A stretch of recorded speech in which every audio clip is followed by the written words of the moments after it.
Okay, good morning, folks. Welcome once again for one last time for the 78th Goode Water Skiing National Championships. My name is Tony Lightfoot. Glad to have the presence of your company. And I tell you what, we've got some cracking competition today. We're gonna have different start times, however. While slalom will take place on lake number 2 at 7 a.m., as has been typically the case. We are actually going to start at 9 a.m. For the tricks, and then we'll follow on with the jump event. So that gives you enough time. Those of you that are watching the webcast on the Lake One webcast, to go out, grab yourself some coffee, grab some donuts, do whatever else, get a massage and all that kind of stuff, and then you could come back in time to actually watch the tricking and the jump event on the webcast on lake number 1. Those of you on lake number 2 will be seeing slalom in the next few minutes. So once again, we're pleased to have you on board, and wow, it's been an absolutely scintillating previous 4 days. We're into day number 5 of quite possibly the longest water ski webcast ever conceived, and you've been watching in your numbers, and it's great to see such a healthy response to this initiative that was brought forth by actually Jeff Surday and the Water Ski Broadcasting Company. Water Ski Broadcasting Company came through with the idea and the concept to have the Nationals webcast, and Jeff Surday brought together the crowdfunding initiative to raise the funds to make this happen. And to those of you that did contribute, thank you very, very much indeed. And during the course of the day, we will actually highlight those names. But let's highlight our sponsors first of all, right up front.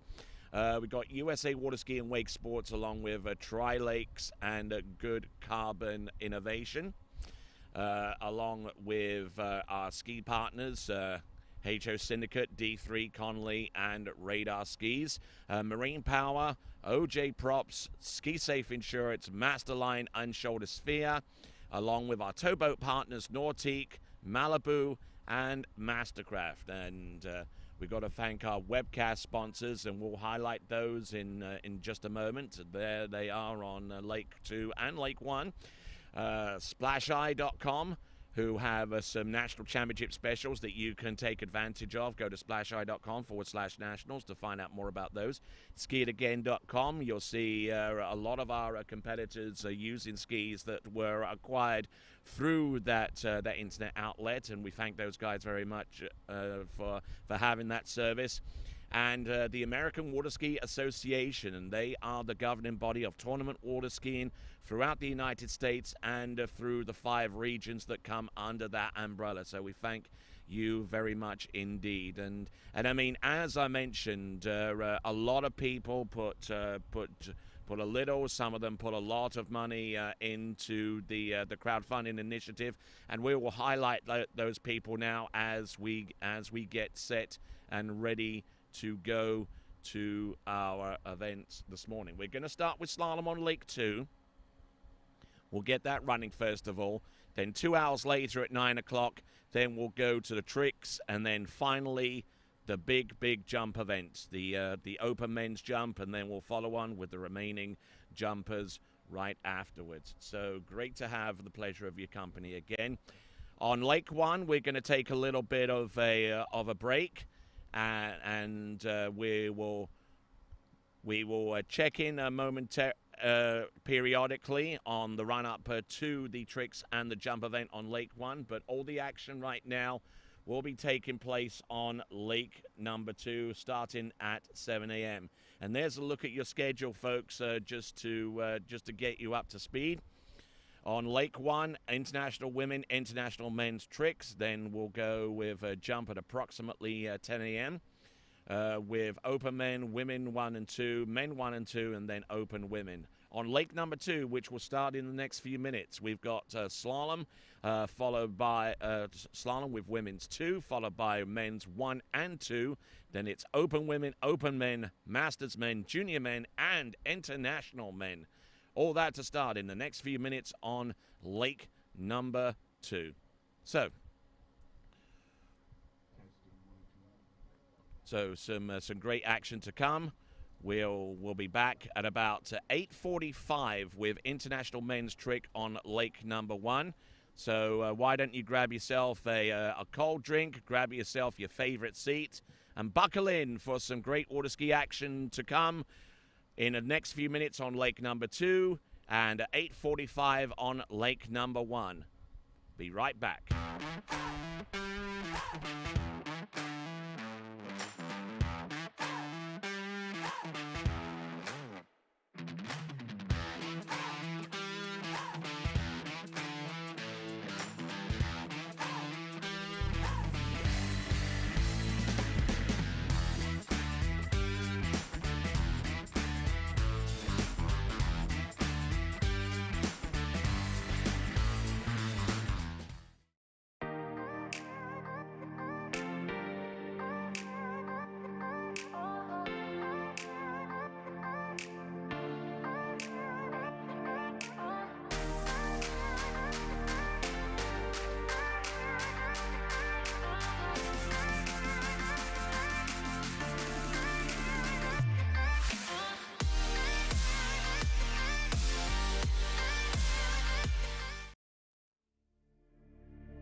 Mornings on the lake.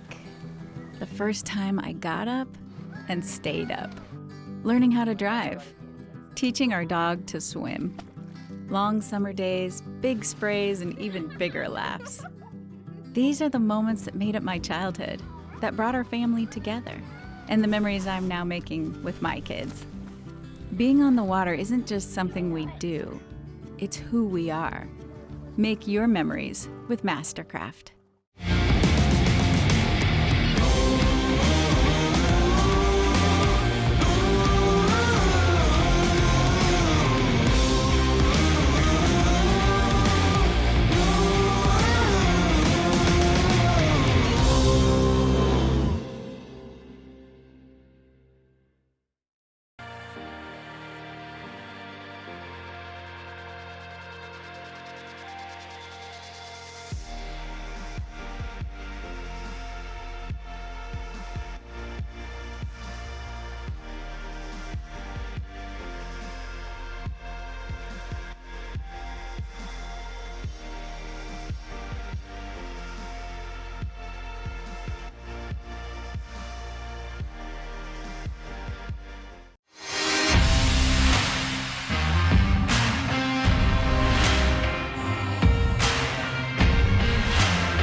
rising up now. I won't back down. Taking my shot now. Make you my background. I'm rising up now. I won't back down. Taking my shot now. Make you my background. Not a fan of your presence. I guess you never learned your lesson. This is my time and you can't take it from me. You can't take it from me. I don't think you wanna test this.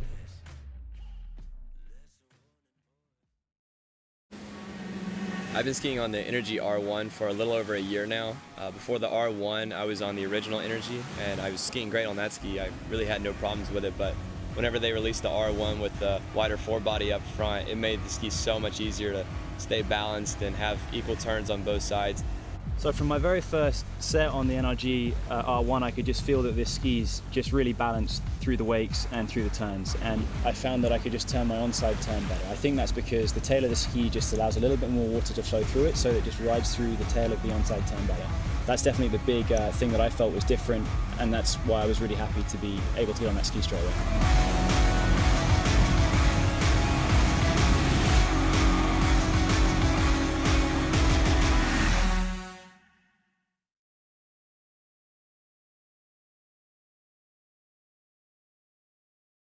This is a shrimp po' boy. It could just be a sandwich, but today, you're in Louisiana.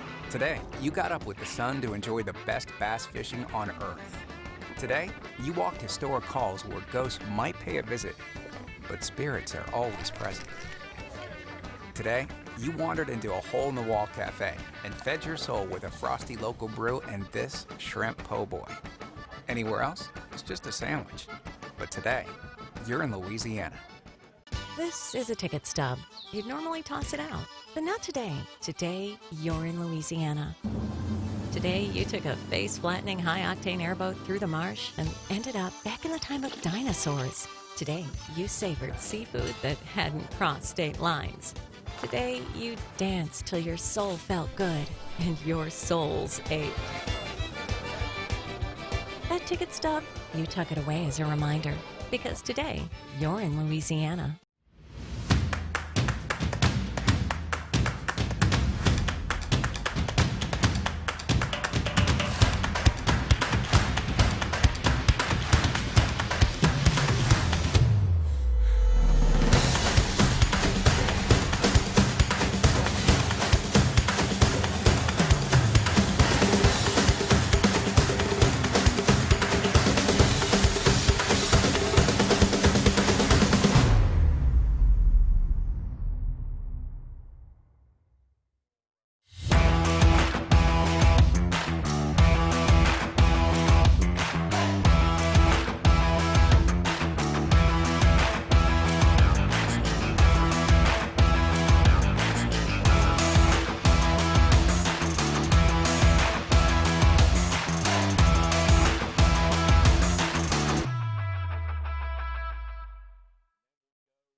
Ever since I've been skiing on the D3 Ion S, I really like how the sweet spot is an inch bigger than the Evo, which has given me a lot more predictability in the course, whether it's calm or rough conditions. The way the ski feels makes me excited for the upcoming season. I think a characteristic that most skiers can appreciate about the Ion is its consistency and predictability. I feel pretty confident coming into the tournament season that I can show up and score what I'm capable of because of this ski.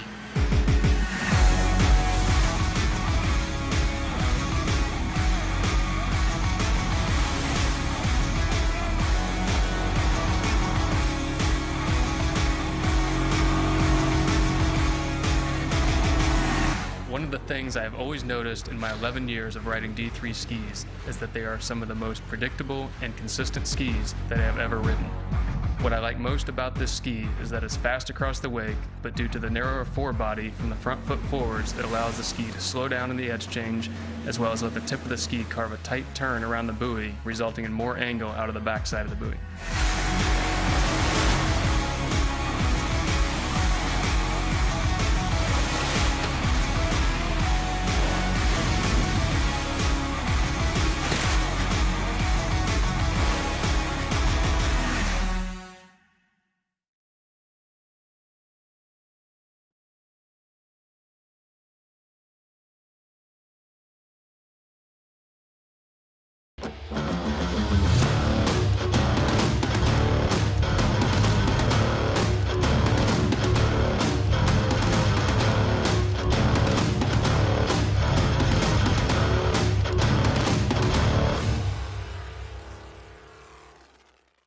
This is a hat. You can get one anywhere, but today you're in Louisiana.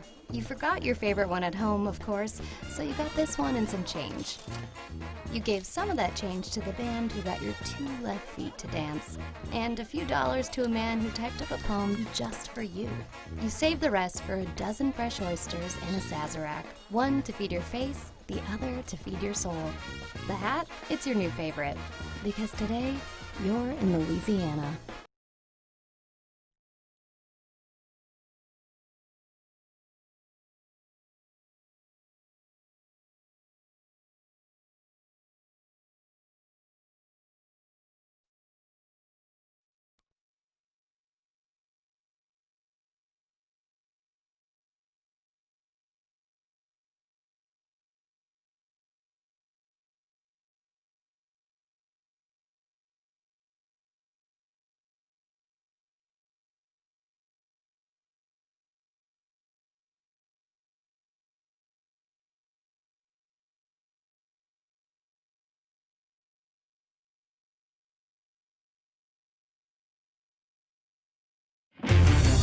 All eyes on the way I vibe when I walk into the room.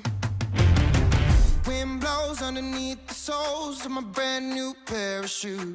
I got the attention, I'm on a mission. No sweat in the way I step, I got a fresh new attitude. Oh my, my, my, oh my, my, my. Right on the opening pass at 26.15, looking very, very stable indeed.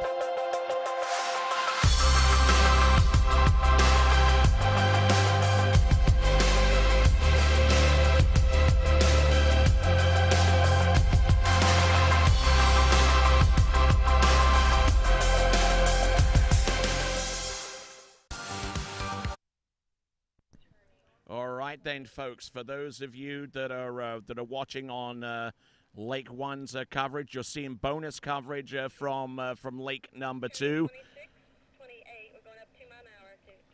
We've just seen Brittany Granger go through on the opening pass of 26 miles an hour at 15 off. And now she's going to come back in at 28 miles an hour.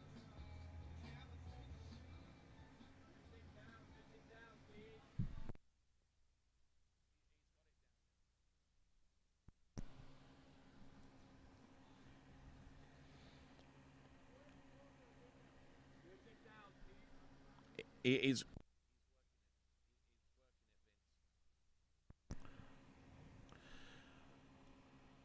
Alrighty, Roo. We've got Brittany Granger now back in the course at 28.6 mile an hour.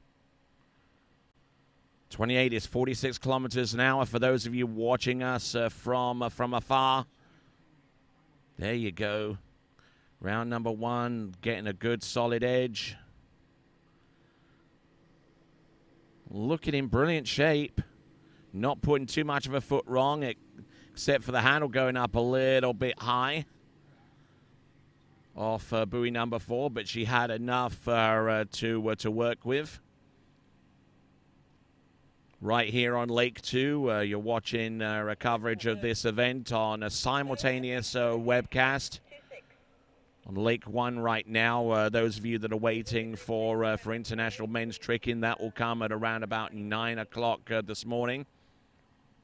But for those of you watching on Lake 2, you are right on time with our first competitor, Brittany Granger. Now, she's 2 passes to the good right now, and 30 miles an hour is going to be the pass for her next. I beg your pardon.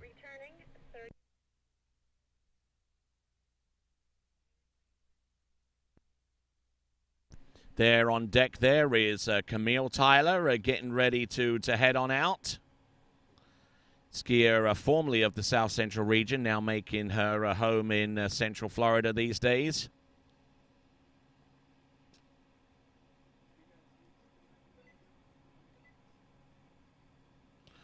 Here comes Brittany Granger.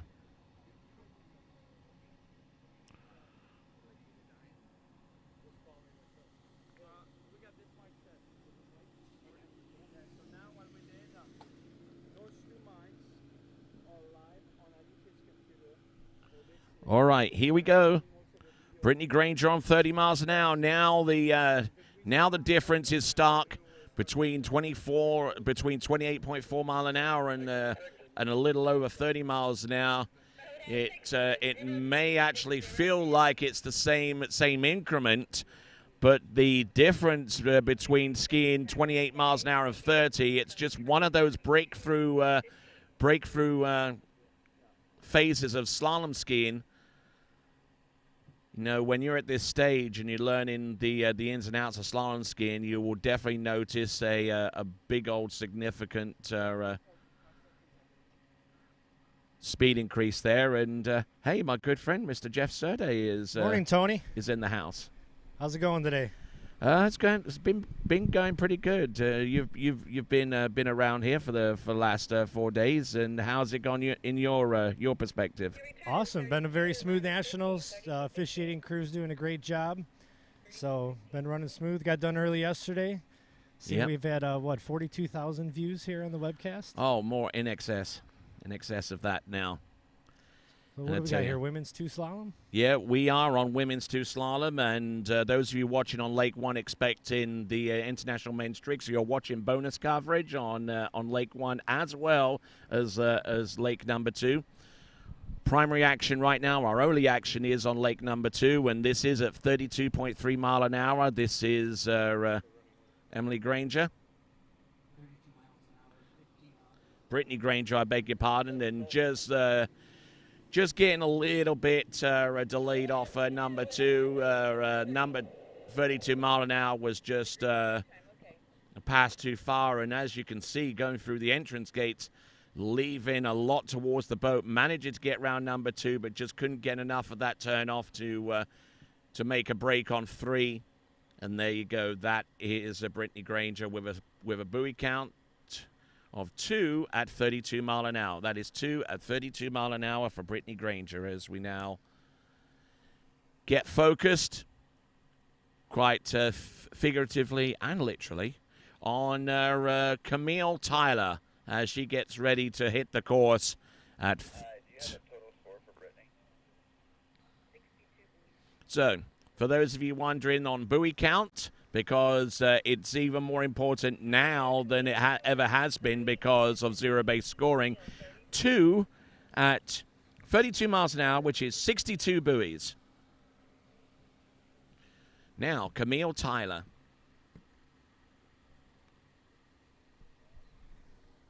Looks like we got 9 skiers total here in women's 2 slalom. Our top seed, Jennifer Keldor. We got 3 girls, Tony, that averaging in a 35 off. Mm-hmm. All right, then. We look forward to seeing those competitors. But coming in at 30.4 miles an hour at 15 off, this is Camille Tyler.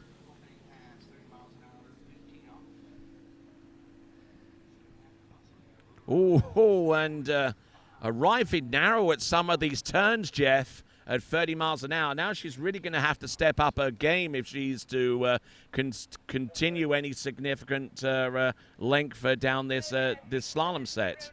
Yeah, just a warm-up pass for her, so just getting dialed in. Camille from Orlando, Florida, originally from Texas. Very involved in the collegiate water ski scene is Camille, and her boyfriend, husband, fiance, Scott LaMarche. Saw him jump yesterday in men's 3, booted a big 167 for the bronze medal. Yes, indeed. And speaking about the jump event, we have got a treat for you today. We've got some of the world's top water ski jumpers, and you're going to see them from a very rarely seen view, a very, very rarely seen perspective, actually on the ramp itself. When the jumping webcast comes to you a little after 9 a.m. We've got the trick webcast. And, hey, folks, I'm Tony Lightfoot. He's Jeff Surday. We've got a simultaneous webcast on Lake 2 and Lake 1. You're getting bonus coverage on Lake 1 of the slaloming that's going on Lake 2 right now. This kind of feels like CBS or Fox with their bonus extended coverage at the end of a football game or something like that. All right, Camille Tyler, 32-15. Her second pass definitely starting to get late here, Tony. She's not going to get over the 4-ball and didn't even get back to the wake there to get the full 3. And I think Camille Tyler has forgotten that area is shallow.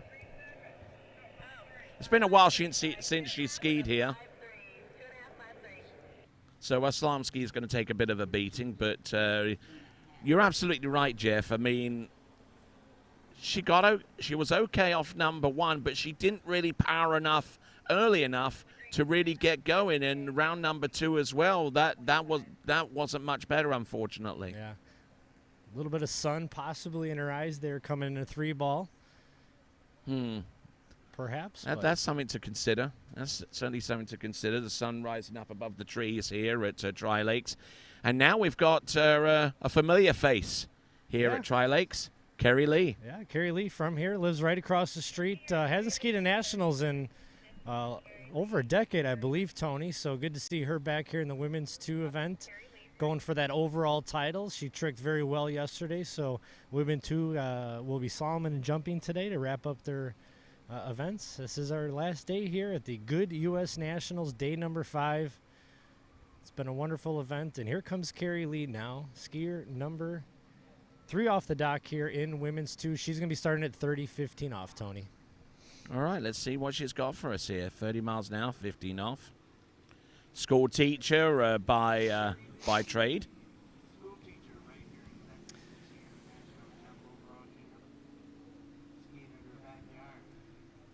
Dealing with a little bit of an injury here, Tony. She had her knee drained just a couple days ago, but I think she's still going to tough it out. Gets through that opener, no problem. Let's take a look at this replay here. Kerry Lee, 30:15. Left foot forward skier.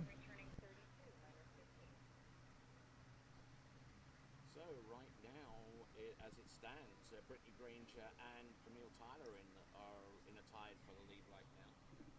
The 2 at 32 miles an hour, each one of them.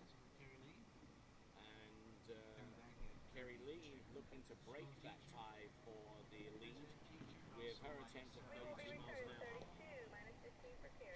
Seeing a lot of ex-collegiate skiers here on this running order, Tony. Camille Tyler, not sure if Brittany Granger skied in college, but Camille did for a number of schools. And Kerry Lee went to Lafayette, I believe, Raging Cajuns. Yes, your alma mater? Yes, indeed. And actually still got some video coverage of that event. I think she was at UL Lafayette around about 2014, 2015, something like that. But let's have a look and see. Kerry Lee. 32:15. Take us through it, Tony.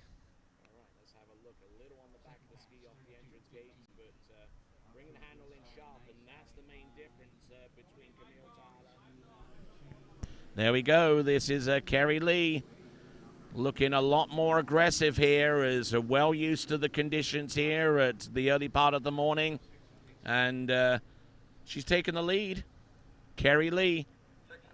All right, 32:15. Let's take a look at the replay here. Nice 0-ball. Drops in through the gate. Good angle. Takes advantage of that onside turn at number 1. Nice tight line. Now into the offside. She navigates her way through that, no problem. Still ahead of the course here. Cruising through this pass, nice and early, wide, lots of space. She's got about 3 or 4 knee braces on there, Tony. And that's her second pass, 32:15. She'll be coming back the max speed here in Women's 2, 34 miles an hour, Kerry Lee.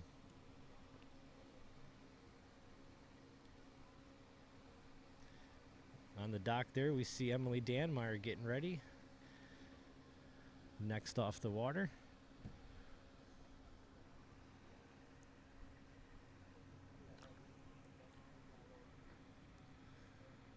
Mashcraft boat pulling this event here today. Kerry Lee, here she comes, Tony, 34:15. She is our leader. Looking to add to it here. All right, here we go. Kerry Lee, 34 miles an hour, max speed.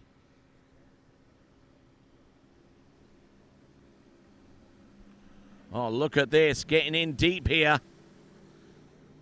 Oh, nicely done. And normally known for taking a bit of a slam dunk on a 135 side, but holding everything above the water. And Oh, I tell you what, looking in good shape. She could be in a shot with a medal here if she keeps this going. Yeah, only 6 skiers to go after her, so with her being in the lead, she's on the bubble there for a podium spot. Carrie Lee, very strong skier, very into CrossFit, so you can see her strength there, no problem, 34.15. So we're going to have our first women's 2 to shorten the rope here. As Carrie Lee will be coming back at the orange loop, 16-meter, 22 off. All right, then. So we got 22 off coming up in just a moment. 22 off for 16 meters. The boat speed is now at 34.2 mile an hour or 55 kilometers an hour for those of you that are watching outside of the United States, of which there is a fair few of you. I mean, naturally, our main audience are the competitors and their fans across the United States, but we get in viewers from Canada, the United Kingdom, France, Italy, all over the show. And there is your indication at the top left-hand corner and the orange strip there to indicate the rope color. All right, here comes Carrie, 22 off. Only averaging 72.5 buoys, Tony, so she is... Oh, look at this. Look at this. Here. She's holding it in. She's there. Look at it. Oh, and I don't think she'll make it outside 4. All right, you're a leader here. Let's take a look at this 22 off here. Drops in nice. Good angle in the gate. Not too bad of a one ball. Hips a little bit behind, but she gets into that offside turn. Look good there, Tony. Didn't know she might have been a little bit of a... Might be tough seeing 3-ball coming back that way. She looked like she was in good shape coming in. And you may be right. Let's have almost see her kind of not be able to tell when to start making that turn at 3.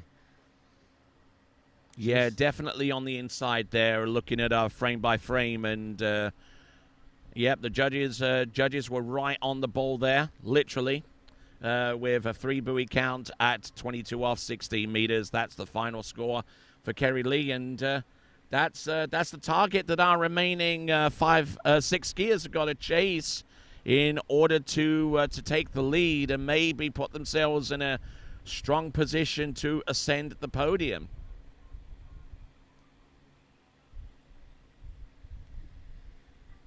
All right, looks like we're stopping the boat here for a little bit. Nope. Quick adjustment to the camera, and we're going to have Emily Danmeyer, who is a scorer here at this tournament, Tony, and has just been named the chief scorer of next year's Goode Nationals up in Wilmington, Illinois. So that's where the Nationals are going to be next year? They are going to be in my backyard. So hoping to see the Water Ski Broadcasting Company there. That'd be great. Mm-hmm. All right, Emily Danmeyer. Formerly Emily Van Treese, who and Emily used to ski at Miami University of Ohio. Is that correct? You know, I wanted to say Emily went to Ohio State, but I don't know. I know that her husband went to Ohio State. Okay, I could be wrong. I think she might be Miami. Yeah, I mean, of course, the Danmeyer name has got to be very familiar to you, Tony. Can we get a playback of Kyle Danmeyer's jump there, Vincent? Still the most viewed water ski video of all time. All right, Emily Danmeyer, 30-15 here. Emily definitely excels in the trick event. Don't know how she ended up yesterday, but very capable of tricking close to 4,000 points. Yeah, I'm sure Mom Libby's back home, husband Jeff taking a look and watching Emily here bright and early at 7:15 in the morning. All right, check this out, Tony. Just got word from one of our webcast sponsors, skiitagain.com. They are running a national ski promo today only. $10 off a slalom trick or wake tog and $15 off jump togs while supplies last. And I didn't know what a tog was, Tony, but I believe those are the nice covers that you put around your ski. Yes, indeed. And that special only available today while stocks last. Yeah, so make sure you go to skiitagain.com. Looks like promo code 2359C there. So take advantage of that. And I tell you what, that's been a vital resource, especially for our junior competitors who are looking for jump skis that still have a little bit of life to them, but you know, just They're just learning their way around the jump event. They don't need the latest and greatest jump skis that are available. And some of those skis are a little bit on the large side anyway. So smaller jump skis, and they're still very, very much in use, Jeff. Yeah, I've had success in skiing or selling every ski on there, no problem. It's a great resource. So Emily Danmeyer now dropping in 32.15, pass number 2. Nice and wide on number 1. Look at her go around number 2.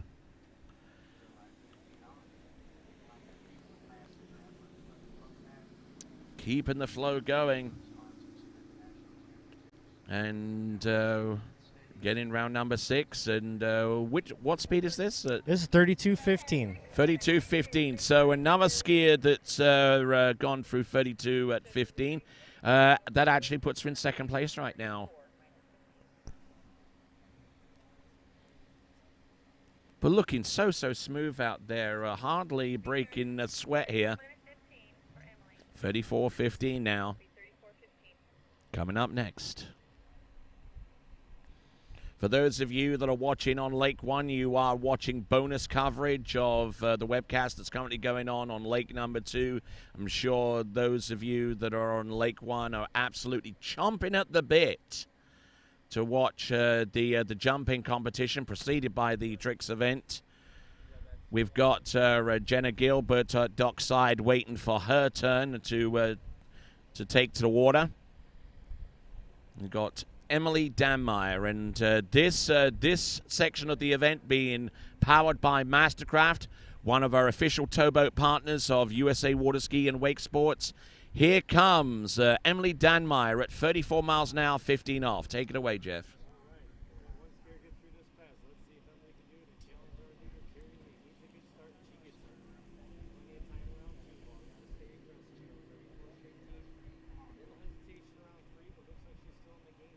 Ooh, nice 4.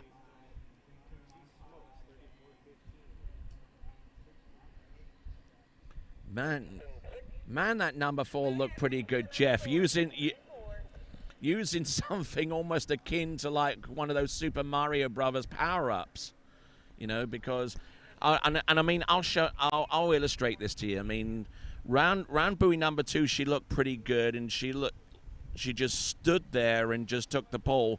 Round number 2 and number 3. Now take a look at number 4.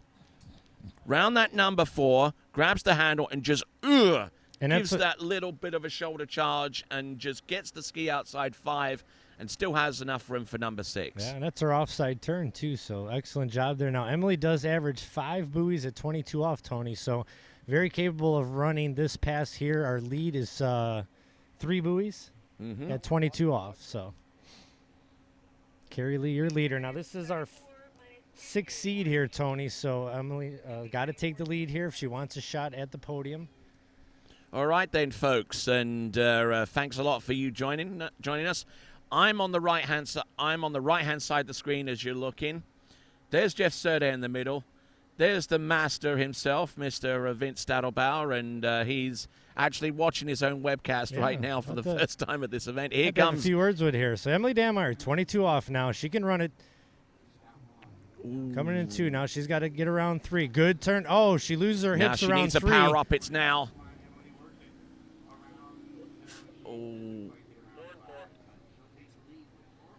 All right, 4 buoys at 22 off there, family. Let's see where things went awry here. Drops in through the gate now. Left foot forward. Needs a good turn out of 1. Stands up a little bit, but still gets some decent angle. But starting to run down course to 2 ball. Here comes 3 ball. She had a good turn there, but it just dropped her hips and couldn't get any pull from the boat over the 4, and that just put her late into 5. But she does take the lead with 4. And we're here with Vincent Stadelbauer, the production man here for the Water Ski Broadcasting Company. First time we've ever webcasted the Goode U.S. Nationals. Vincent, how's it going back there behind the scenes? All good on our end. Very smooth event. Thanks a lot to USA Water Ski for having us. Thanks to Jay for hosting us.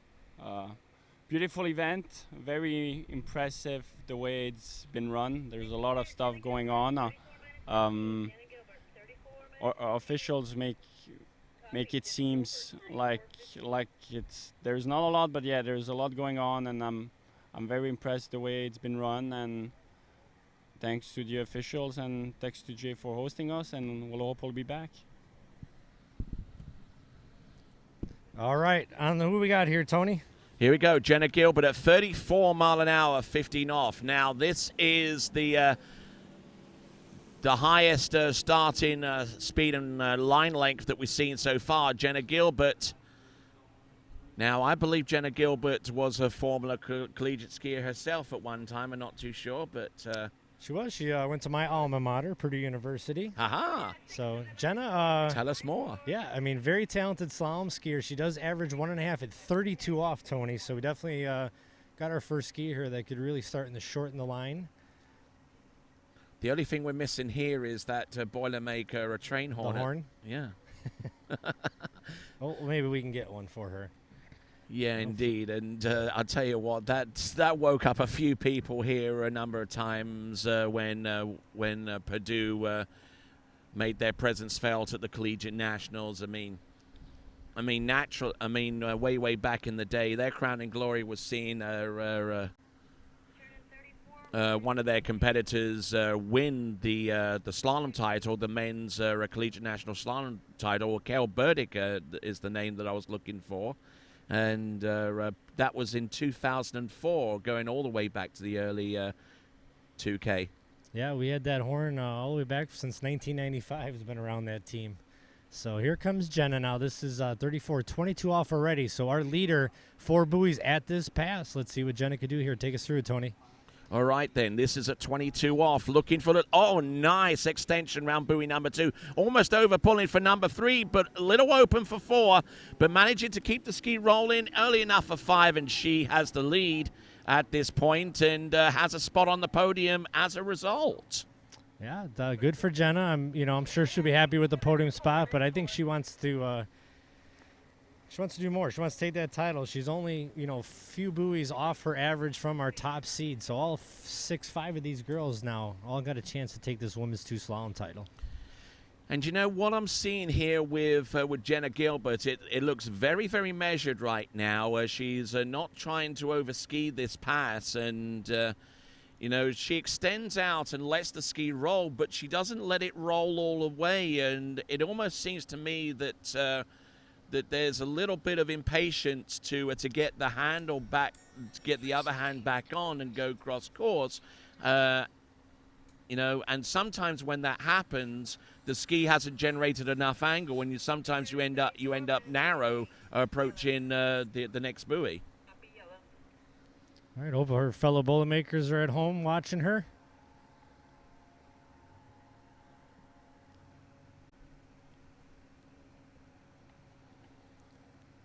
All right, then. Powered by Mastercraft, this women's 2 slalom event. 34 mile an hour, 28 off. There you see at the top left-hand corner. Jenna Gilbert. Entrance gate. Buoy 1, a little slack off number 1, but she dealt with it wonderfully. Round buoy number 2, keeping the flow going. Oh, taking a bit of a shoulder slam on number 3. But I tell you what, she's still in good shape for 4. She's still skiing this pass. Oh, my words. Whoa. Wow, she had to 28 hang off tough and on a that fist one. pump. She's stoked about that.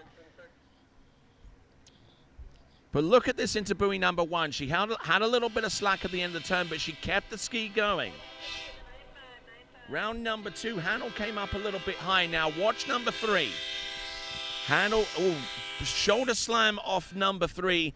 She still had enough poise and enough whip to get round number 4, get strung out into buoy number 5, but she still had enough to work with to get round buoy number 6. Handle up a little bit high, a little bit of a fist pump. I think she was more relieved to get through that pass than anything else. And now we're going to see 32 off for the first time. And some pressure being put to bear on the remaining 4 competitors. Yeah, it's always good to put a big score up there and put the pressure on your top seeds. Jenna does average 1.5 here at 32 off. I want to say she's ran it before in her life. Not positive, so let's see what she can do here behind that Mastercraft. Going to be coming into the sun a little bit. Got to get a good start here on the green loop. Jenna Gilbert. All right then, folks. Continuing to roll on at 32 off. Round number 1 and number 2. I think she's losing a little bit of steam on that one. So there we go. That's 2 at 32 off. Yeah, your new leader. Let's take this replay here, Tony. Looked like just a bit of a narrow gate here. She really faded and didn't have any angle into one. So yeah, exactly. And I mean, there's a huge difference between skiing at 28 off and at 32 off. You have to be a heck of a lot more resistant behind the boat. And I think the relief that she displayed after 28 off kind of dovetailed its way into 32. I mean, she probably felt I couldn't really do too much more beyond this. So 2 buoys is enough for the lead right now. And well, check this out. Interesting strategy by our next competitor here. I see some glare goggles on. So yeah, indeed. She's probably getting a little feedback from her fellow competitors that it's a little tough to see on pass number 2. So and she's not prepared to lose them either, it seems. Well, Jasmine Gagner from Alabama, another talented 3-event skier and a very involved official as well. And we might want to take a little look at that binding setup of hers, because that's a little bit unusual, and the reason for that we'll explain in just a moment. Here we go, 34.2 mile an hour, and this is going to be a 22-hour start. This is a different schedule. This is our 4th seed here in women's 2. Jasmine, no, she goes down. Tony. I was just about to say how she averages 5 buoys at 32 off, and I'm not sure what happened there. Definitely wasn't going into the sun, so definitely was not a glare issue at all. Yeah, she definitely had a clear view of the buoys. Let's take a look here. Looks like a good start. Left foot forward skier coming into her offside. I mean, gets a little shoulder down, but still in good shape here. Waiting on 3-ball, Tony. Good turn out of 3. And let's see if we can tell what happened here at 4-ball. Comes into it, plenty of space. A little bit of that shoulder dropping again. And we can't, see, she dropped that right shoulder. She did that at 2-ball, and she survived it, but a little too much at 4-ball and got ahead of her ski and just right into the water. So unfortunate for Jasmine going down on pass number 1. And that's going to mean Jenna Gilbert is guaranteed a podium spot. Yes, and indeed she can't finish any worse than 4th, and with 3 competitors to go. And Emily Danmeyer is still in 2nd place. Will finish no worse than 5th.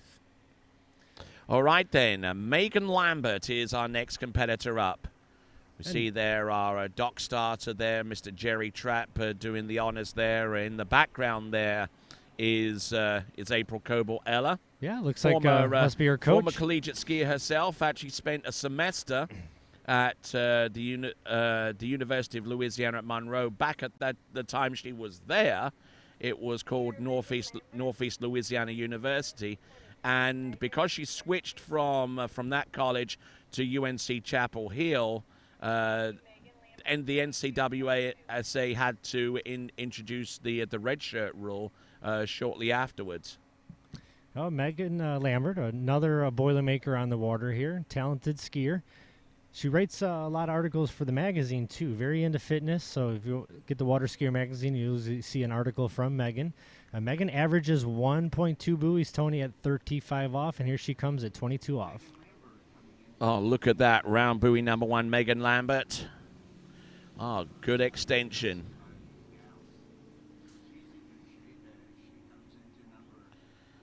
Definitely seeing some good technique from our ladies towards the tail end of this competition. Our 3rd seed here in women's 2 slalom, Megan Lambert. All right, and you see some elements of good technique here through the entrance gate, using the edge and the width generated by that edge to determine how much you extend into each turn. And that's opposed to someone, say for example, just edging, making the turn, and throwing the handle on the inside. That does nothing but produce a slack line and makes it difficult for you to balance to actually make the turn. So for those of you out there that are learning how to slalom and how to work into some better technique, that's something that you should really try and key on as you make your wake crossings, trying to make sure you maintain some cross-course angle right off the second wake and not let the boat pull you into the inside so much. That way it means that you have good extension into the turn, a more rounded turn, and a more comfortably obtained angle afterwards.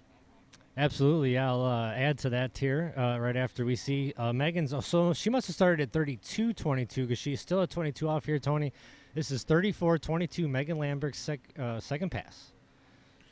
This is where it starts to be felt a little bit more around buoy number 2. Good turn off that number 3, and Hannah coming out higher number 4, but she has enough water speed, has enough turn on the outside, and good skiing there from Megan Lambert.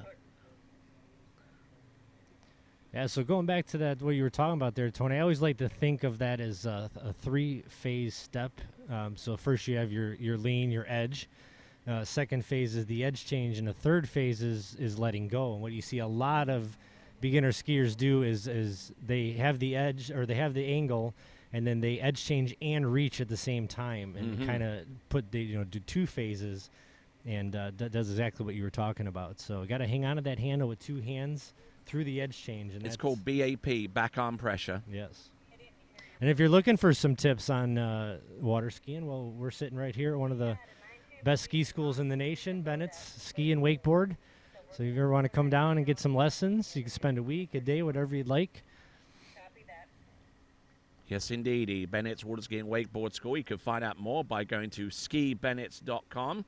And you can actually find out more information about these championships right here on their sub-website, nationals.skibennetts.com, for all the information regarding our sponsors and all the official information that we've posted. All right, Tony, I'm checking your radio. I'm hearing something here from the boat. Not sure what's going on. Let's see.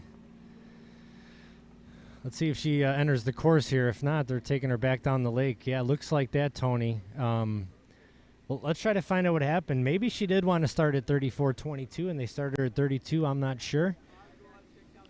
Let's see if we can find out what happened. This is a rather unusual set of circumstances.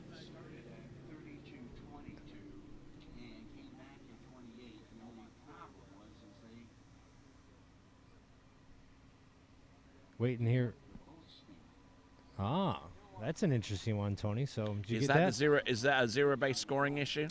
Well, not really a scoring-based issue. It looks like she started at 32.22, and she wanted to go 34.22, but instead they shortened the rope. So that pass she just made was 32.28 instead of 34.22. Now, she doesn't have to redo that. She could come back in. She could have come back in at 34.28 because of zero-based scoring, but looks like Megan has chosen to just redo it. And come back at 34.22. That's what we're hearing. Okay, 34.22 is the next run. Now that brings several issues.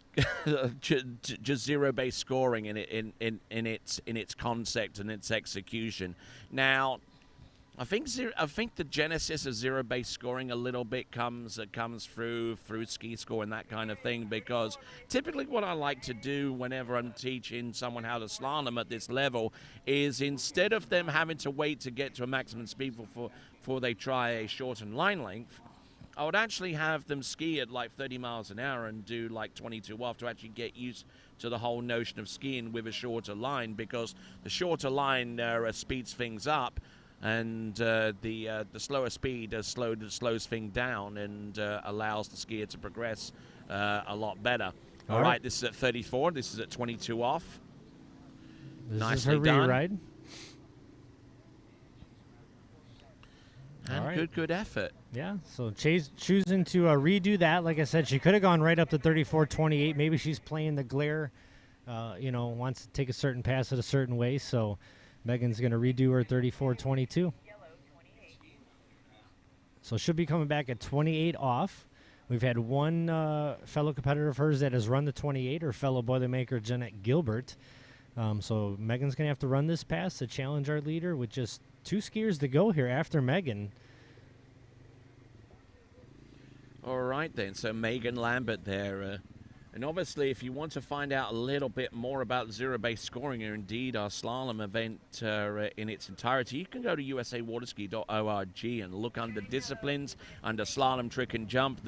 Within that subset of the website, you'll find the rules and the events and all that kind of stuff. And in the rule book, there is a section in slalom called zero-base scoring. They've actually got a table that gives you the buoy counts for full passes for each particular line length and its associated speed. And you can check that out, find out more about that by going to usawaterski.org. All right, here we go. Megan Lambert, 34.28, the money pass. Let's see if she can get through it. She's around number 1, handle a little bit high. Coming in at number 2, starting to get down course.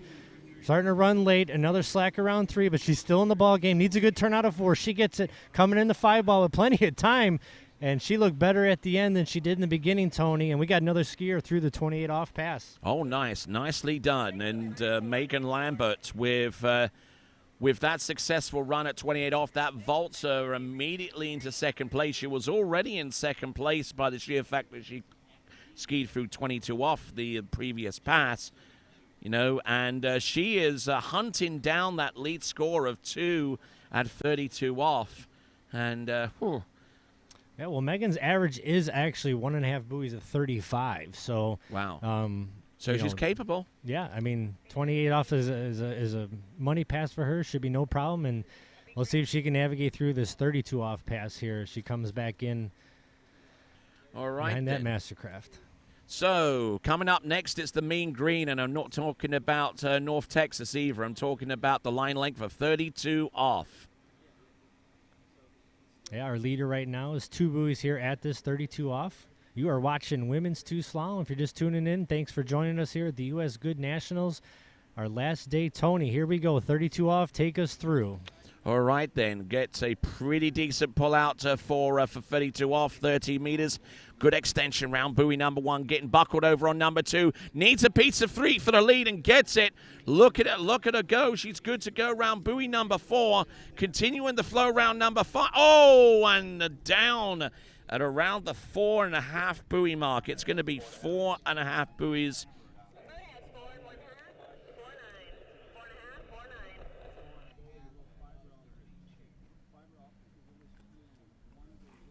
So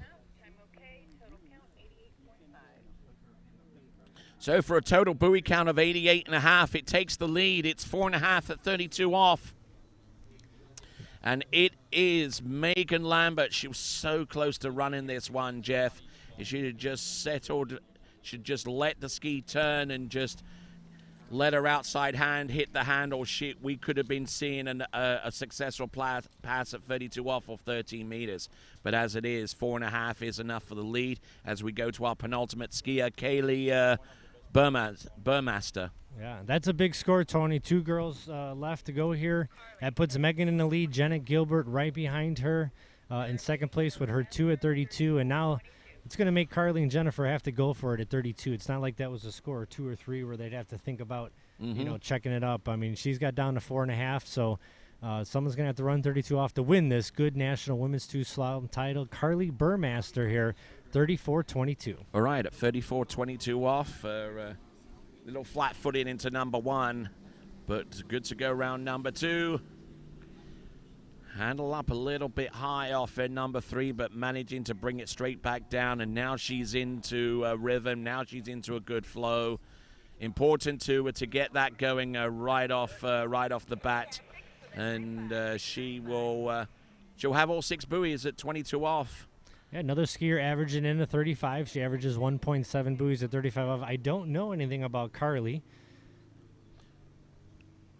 So even at this stage, Carly Burmaster, by skiing through 6 at 22 off, has already vaulted herself up into 3rd place at this time.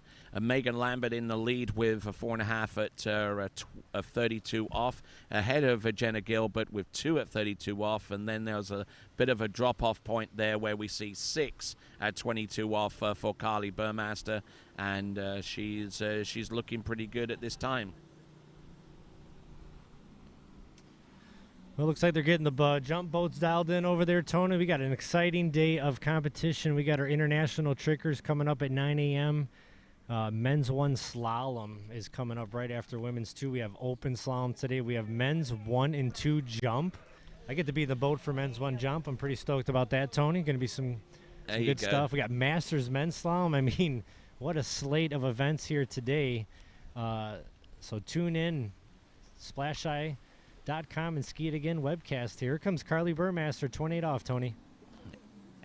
Entrance gates, buoy number 1 on 14.25 meters. Takes a nice smooth hit off buoy number 2. A little bit open into number 4, but keeping the handle very close to her body. Nicely done across course. There you go. Well put together pass. Yeah, so 22-28 in the books, and now we get to come back already at 32 off. Chosen to take that 32 off down into the non-glare end of things.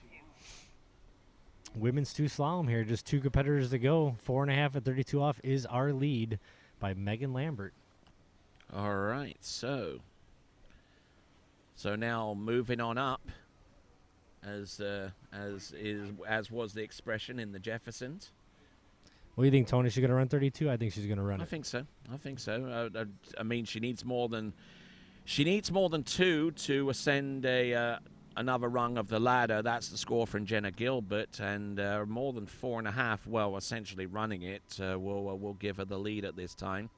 There's only one more skier to come, and that's Jennifer Caldor. All right, here we go. Behind that Mastercraft boat coming around the turn island here. Carly Burmaster. This is big, Tony. This is 32 off. 4.5 is the lead, so she needs to get full 5 buoys to take the lead. Let's see if she can run it. Take us through it, Tony.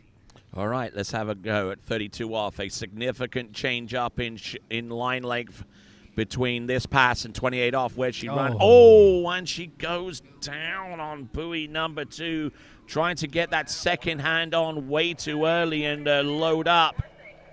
Yeah, another skier just kind of getting her body or upper body ahead of the ski. When you do that, you're just in no position to handle the power of that Mastercraft boat. Let's see. She drops in here at 0 ball. Looks like a good gate. Hips her up. Coming around number 1. Her offside turn. Got a good angle. 1 ball looks good. Pull into 2 ball looks great, Tony. Nice pre-turn, but just got that shoulder down. Just went for the handle and just threw her weight on the back of the ski, and she was just all kinds of unstable off that turn. And she knows it, too. You can see the frustration in her face. 1.5 at 32 off. Puts her into 3rd place. And looking at our leaderboard right now, we got Carrie Lee in 5th with 3 buoys at 22 off. Emily Danmeyer in 4th with 4 buoys at 22 off. Carly Burmaster, who we just saw in 3rd place with 1.5 at 32 off. Jenna Gilbert, 2nd place with 2 at 32 off. And your leader with 1 skier to go, Megan Lambert, 4.5 at 32. No runoffs at the moment, Tony.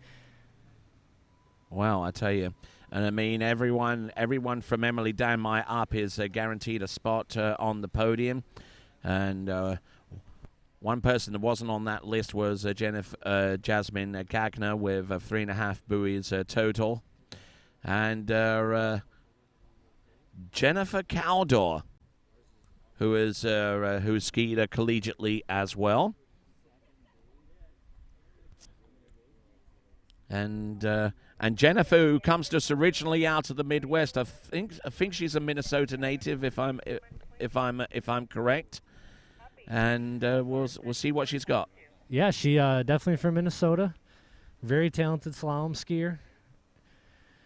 Top seed here in women's 2 with an average of 2 at 35 off. I believe she's won national slalom titles before, perhaps back in women's 1. Starting off at 22 off. 22 off start.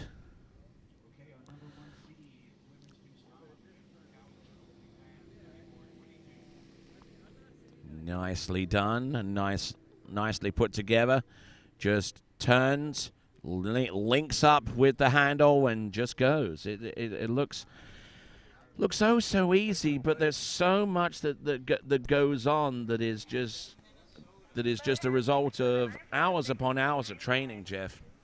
Yeah, when you do it right, it always looks easy. You know, you see the big jumpers going 230. It looks super easy. Watch all those guys doing flips. I mean, they make it look so easy, but it's, as we all know, it is not easy.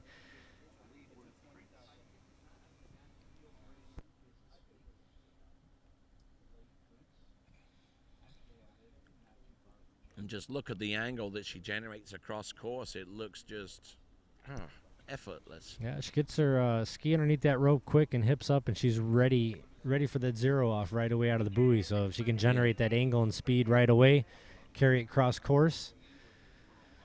And now it actually gets physically easier so far as the line length shortening is concerned, and I'll explain that in so much as at 22 off, you actually hit the rooster hump at 22 off, and sometimes that's a little bit of a distraction for a lot of skiers. But now she's past the hump, as it were. She gets a cleaner angle and track towards each buoys at 28 off. Take it away, Jeff. All right, here she comes, right foot forward, looking good in the 2.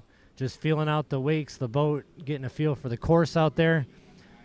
Nice hips up, and Jenna Keldor is looking great here this morning. She looks dialed in, Tony. That's a complete 28 off. Yes, indeed. And skiing behind the Mastercraft towboat, one of our official towboat partners of USA Water Ski and Wake Sports. And we certainly thank those guys very much indeed. Mastercraft, Malibu, and Nautiques for providing us with the very best that they produce. Good extension round buoy number 3. It's looking good on that D3 slalom ski, and still see a lot of competitors use those yellow gloves. I got them myself. They're really the best. They well, it depends, what kind of, if you like Kevlar or not, but yeah, or the kind of softer Amira Palm gloves. Well, Tony, this is it, man. This is 32 off for a top seed, so 4.5 is the lead. So for Jenny Keldor to take home the Goode title, she needs 5. Well, I mean, she's already on the podium right now, but she can ascend each rung, provided that she gets past 1.5, then 2, then 4.5.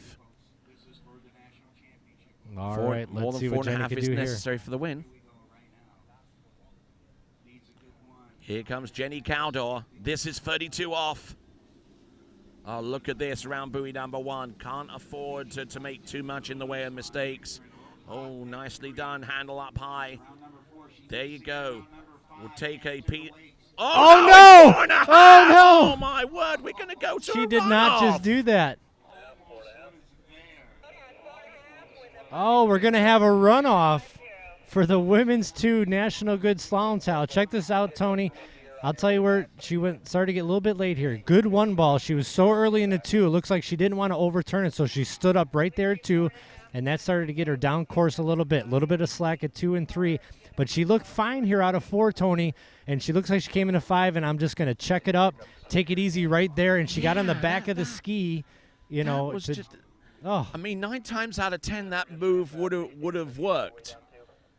This was that 10% of the time that it didn't. She looked like she just was going to stand up, but she stood up so far in the back of the ski and had a little bit of slack, and it wasn't a tight enough line for her just to ski away. And this is going to be exciting. Women's 2 slalom runoff for the national title between 2 Boilermakers. Or I'm sorry, not 2 Boilermakers. My bad. Between Kenny Keldor and Megan Lambert, right? Yes, indeed, and. I think Jenny Keldor actually skied for Madison, didn't she?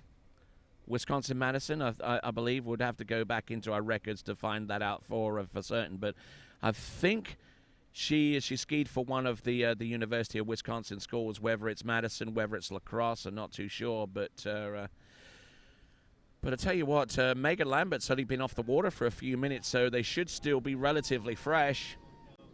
And they're both going to go in at 28 off for their opener in the runoff.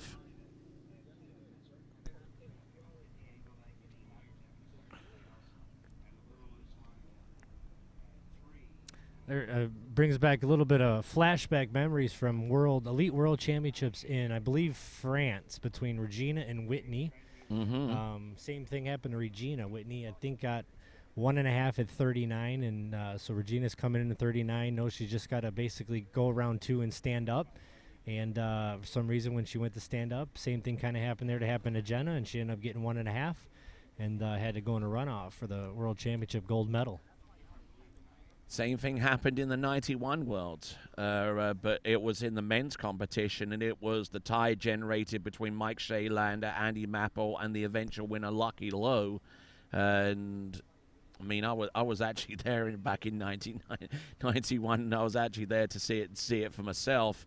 And I mean, I think it was just one of those instances where Mapple knew that he pretty much had a decent shot of the world title at that point if he just skied it relatively easy and not overload it.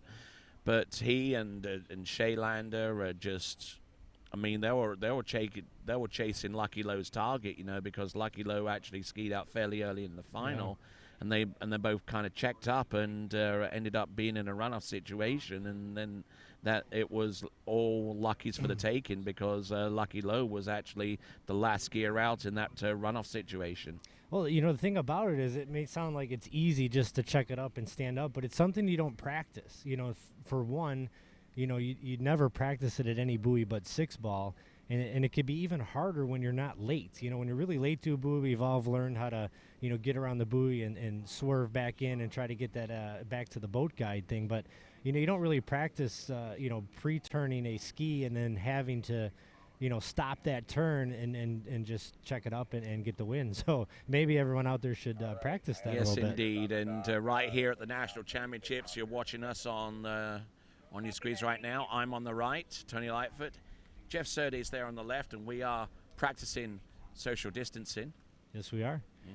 And this is the runoff, folks. If you're just tuning in, this is women's 2 slalom here at the Goode U.S. National Championships. We just had Jenny Keldor, our top seed, go down at 4.5 at 32 off and tie Megan Lambert. So it looks like Jenny Keldor is going to be first off the dock, and they're going to have to go out at 28 off, Tony. All right, then, 28 off start by rule in a runoff situation. The last complete pass is the pass that you go in at.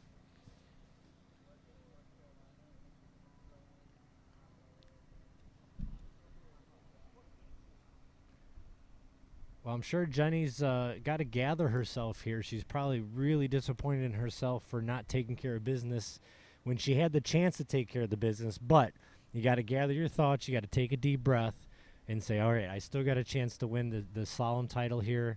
Let's just breathe and come back in at 28 off. I mean, she's fresh off the water, so this is almost like a practice set where, you know, you try to run straight down the line. You didn't make it, so, you know, let's rerun my 28. So this should be no problem for Jenna to come out here at 28 off. Or could she be battling against the frustration that she felt having not gotten this title the first go around? We'll see if there's any hint of that for Jenny at 20 and off, 14.25 meter. Well, here's a good thing here. You know, when she was top seed, she knew what she had to do to win it. So sometimes that changes your strategy and how you ski. Well, now she's first off the dock in the runoff, so she's just going to go get as many buoys as she can. And it looks like she's skiing angry out there. Yeah, she gets to set the pace here. She's going to enter 32 off here going, I'm going to try to run it instead of thinking I only got to get the 5 balls. So Jenny Keldor here, 28 off. She really is dialed in here.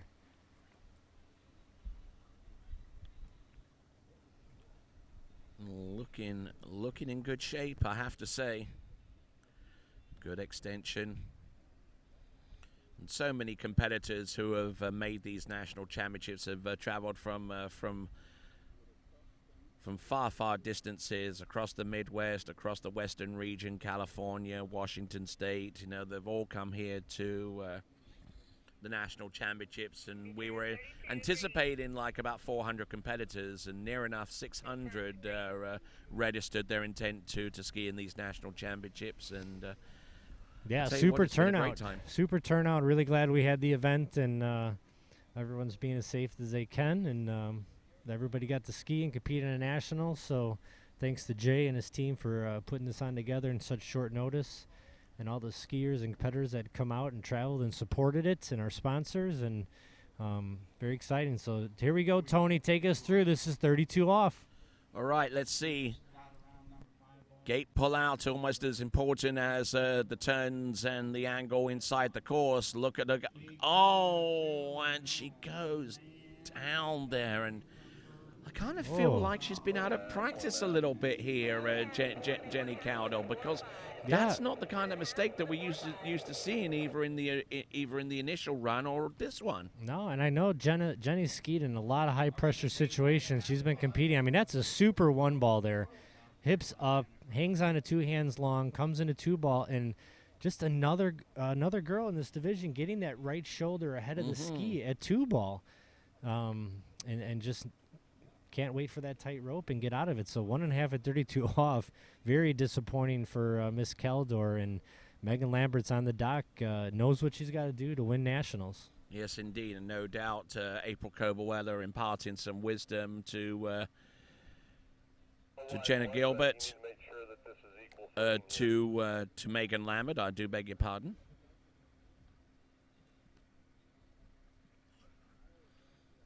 Let's see what happens from here on out. She's got to run this first pass, though. Yeah, this is a chance for Megan's first national title. So, boy, excitement and nerves going on right now because you can't be thinking about 2 at 32. You got to get through 28 off first. It's not a given, although, you know, they should make it, and they always make it. Anything can happen here at the Nationals. Here comes Megan. This is our runoff for the title, folks. If you're just tuning in, this is Megan Lambert, 28 off. Take us through it, Tony. All right, then. Good pull out for the entrance gates, trying to stay wide. Keep a good tight line or a little bit of slack off number 1, but managing to keep everything moving forward. Still a lot of slack at the end of these turns. She can't afford to have that error occur too often on this pass. Task 1 of this run complete. She gets through the opener at 28 off, showing signs of nerves, I think. Man, taking care of business, though, and she's going to have a shot to win the title. And what's going through her mind right now as she sits in the water? Because, you know, knowing you got to get 2 is, although that sounds easy, it really changes your 1 ball because you don't want to overdo it and get a half. But it's 32 off. I mean, you can't take it too easy. You got to get over to 2 ball enough to stand up.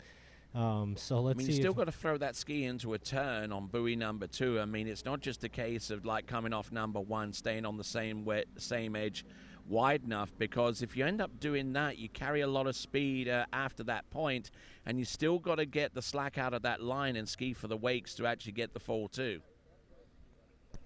Yeah, I see Jenny Kelder over here on the shore. I'm going to see if we can grab her for an interview, but don't want to bother her. She's not in the mood. So she's watching her fellow competitor, Megan Lambert. Here we go, Tony. This is it. This is for the title. If Megan gets 2 buoys, she's your good women's 2 national slalom title. If not, it's Jenny Kelder. Here we go. All right, Megan Lambert in the breaker now. 32 off. Here we go, Megan Lambert. She's around 1. Can she get... No! Are you kidding me? She's down again. Oh, my word. Why are they turning so hard, Tony? Bring the boat back. Up and win Pick it. her up.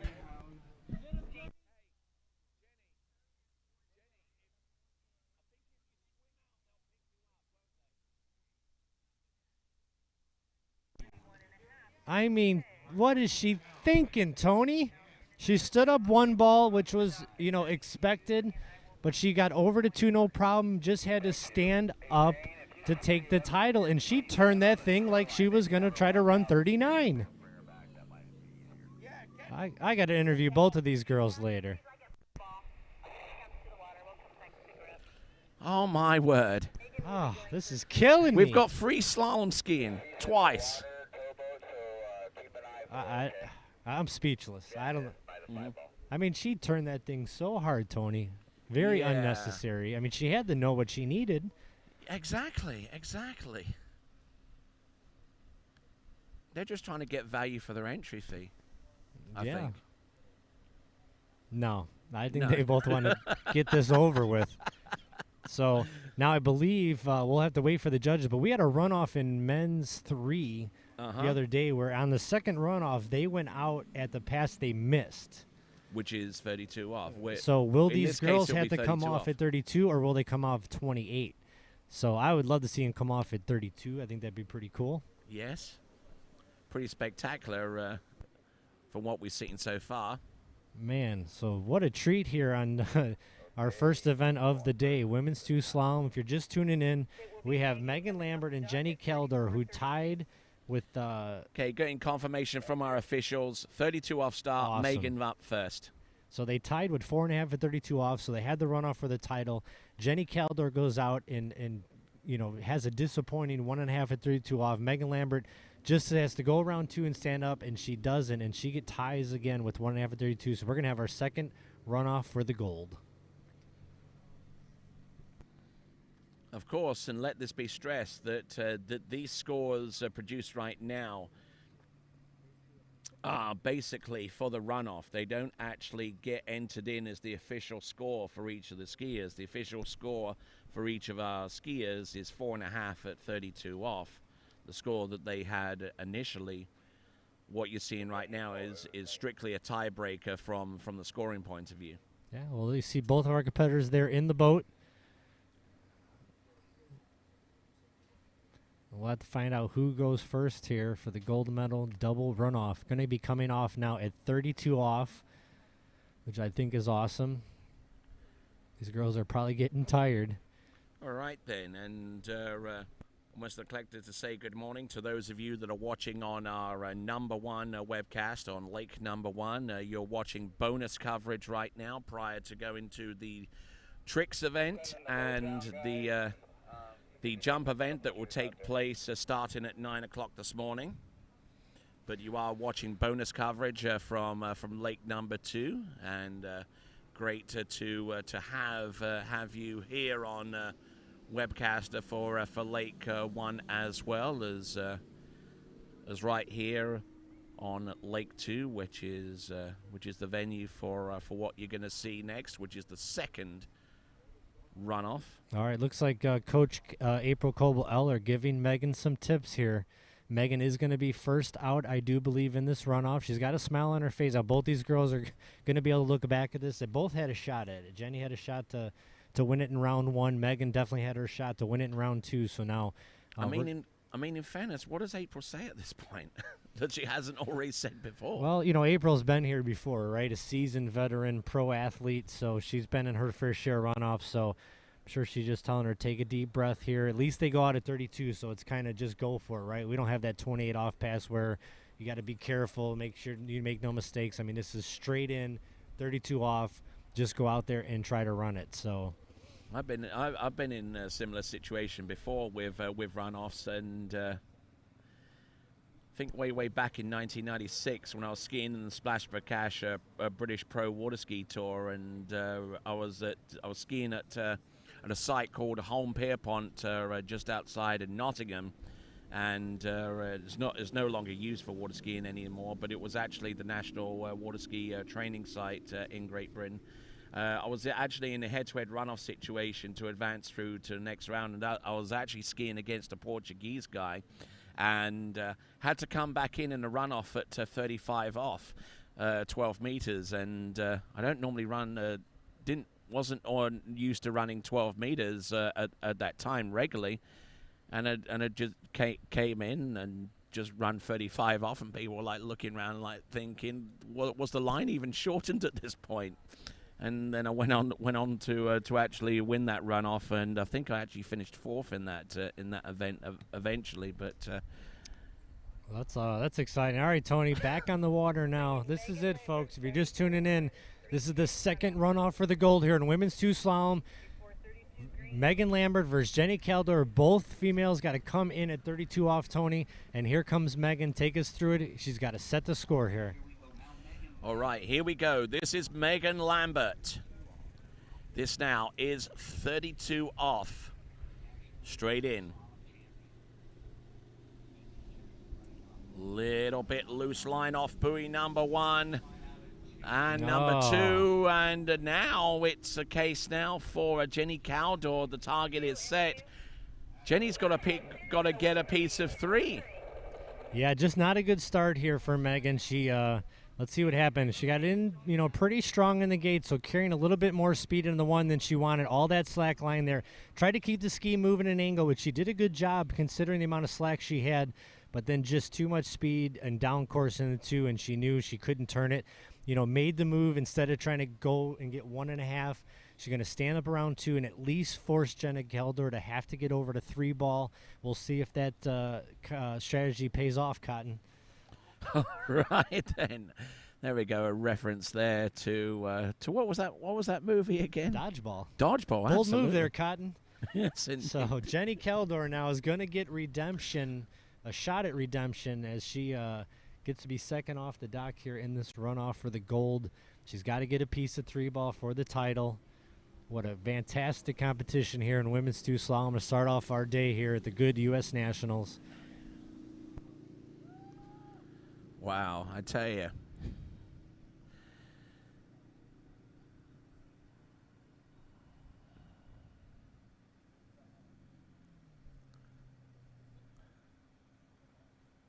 Hey, Kate.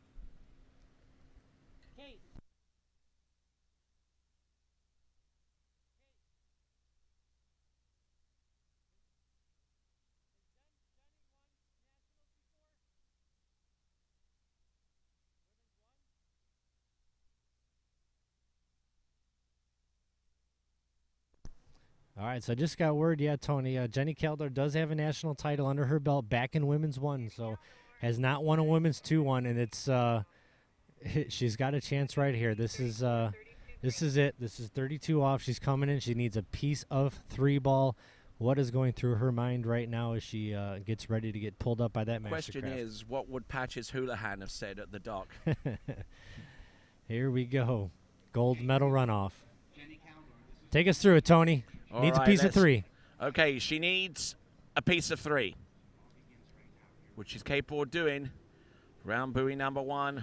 There you go. Rears up on the ski. Round number 2 gets it to go. There you go, Jenny Keldor. Right, your national title. Doesn't need to ski anymore. There we go. Let's look here. She comes in a little bit of a narrower gate than I expected, but maybe that was the strategy.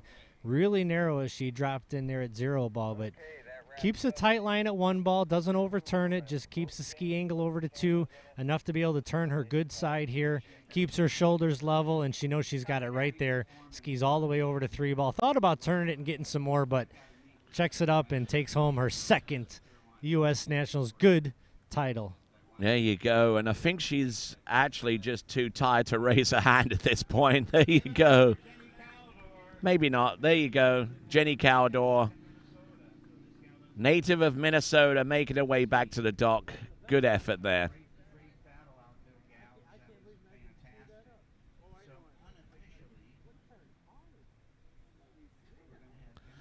All right, then. So the leaderboard will show that Jennifer Keldor wins this title via runoff ahead of Megan Lambert, then Jenna Gilbert in 3rd, Carly Burmaster in 4th, and Emily Danmeyer in 5th. All right, we'll be back right after this. This is the continuation of the 78th Goode Water Ski National Championships.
All right then, folks. Good morning. Welcome back to our Men's One webcast. You just seen some great skiing from our women's 2 competitors.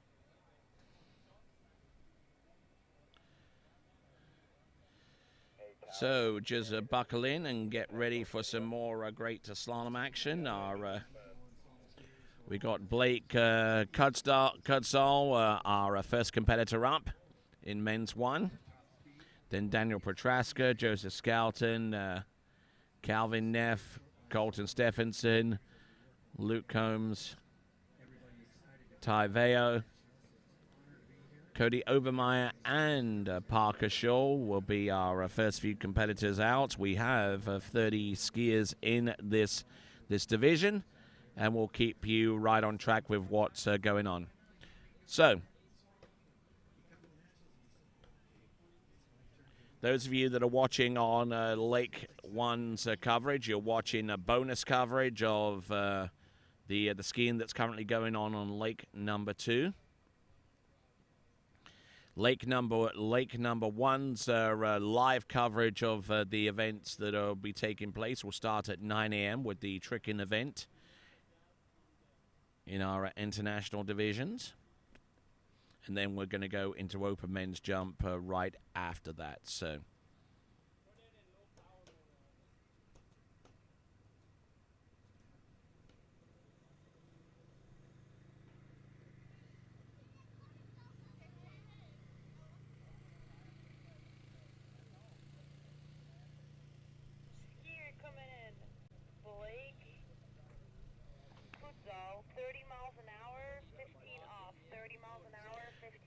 At 15 off, 30 miles an hour, Blake Kudsall.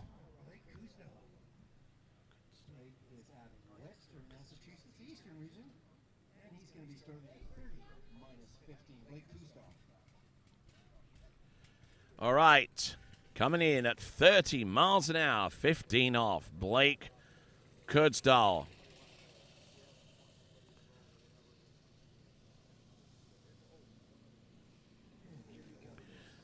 Nice effort, a little over the tip of his ski off buoy number 2, but managing to roll into his edge round number 3 and 4. And a little loose off number 5 as well, when the ski reacting a little bit funny off number 5 into 6.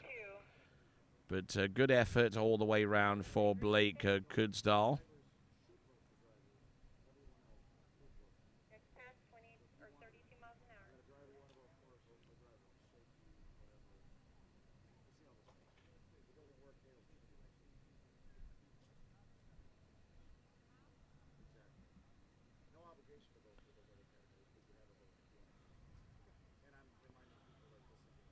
So Blake Kudsall getting ready for 32 mile an hour now.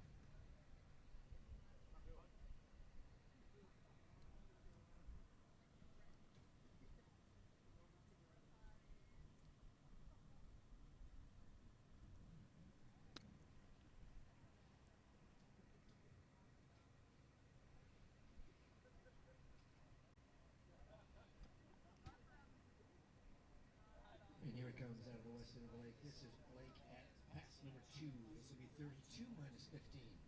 Up the boat speed by 2 miles per hour. Again, his top speed for this division is 36.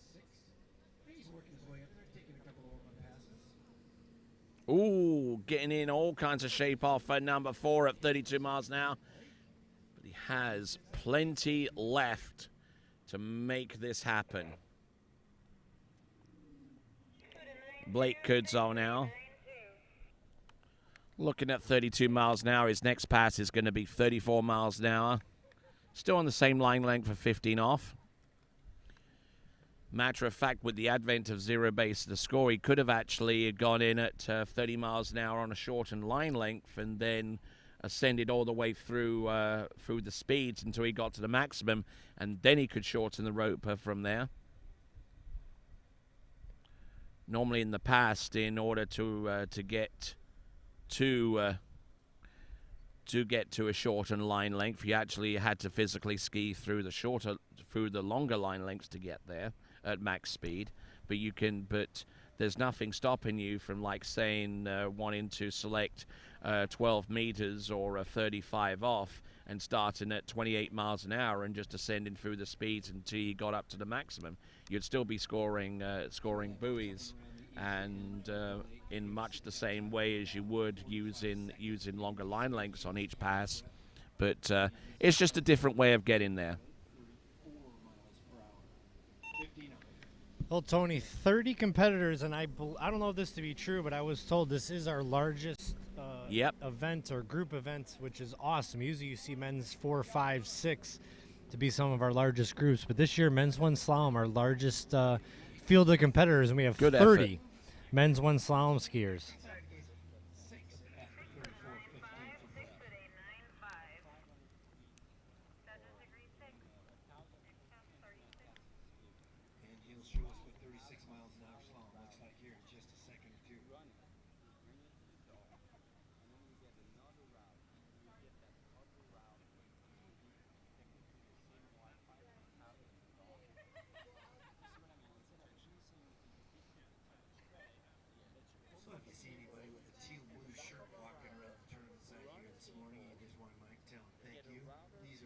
Who have dedicated themselves to a solid week worth of work,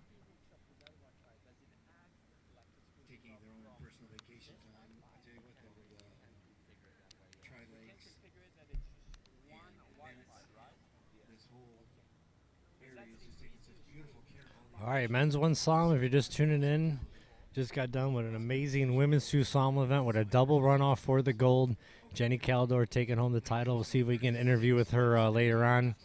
This is Blake Kuzdazol at, oh no, half a buoy. Our first skier off the dock here in men's one slalom.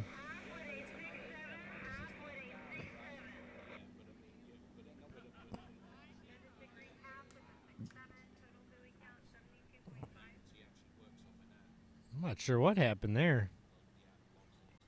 Lost his grip and just couldn't get back on the handle.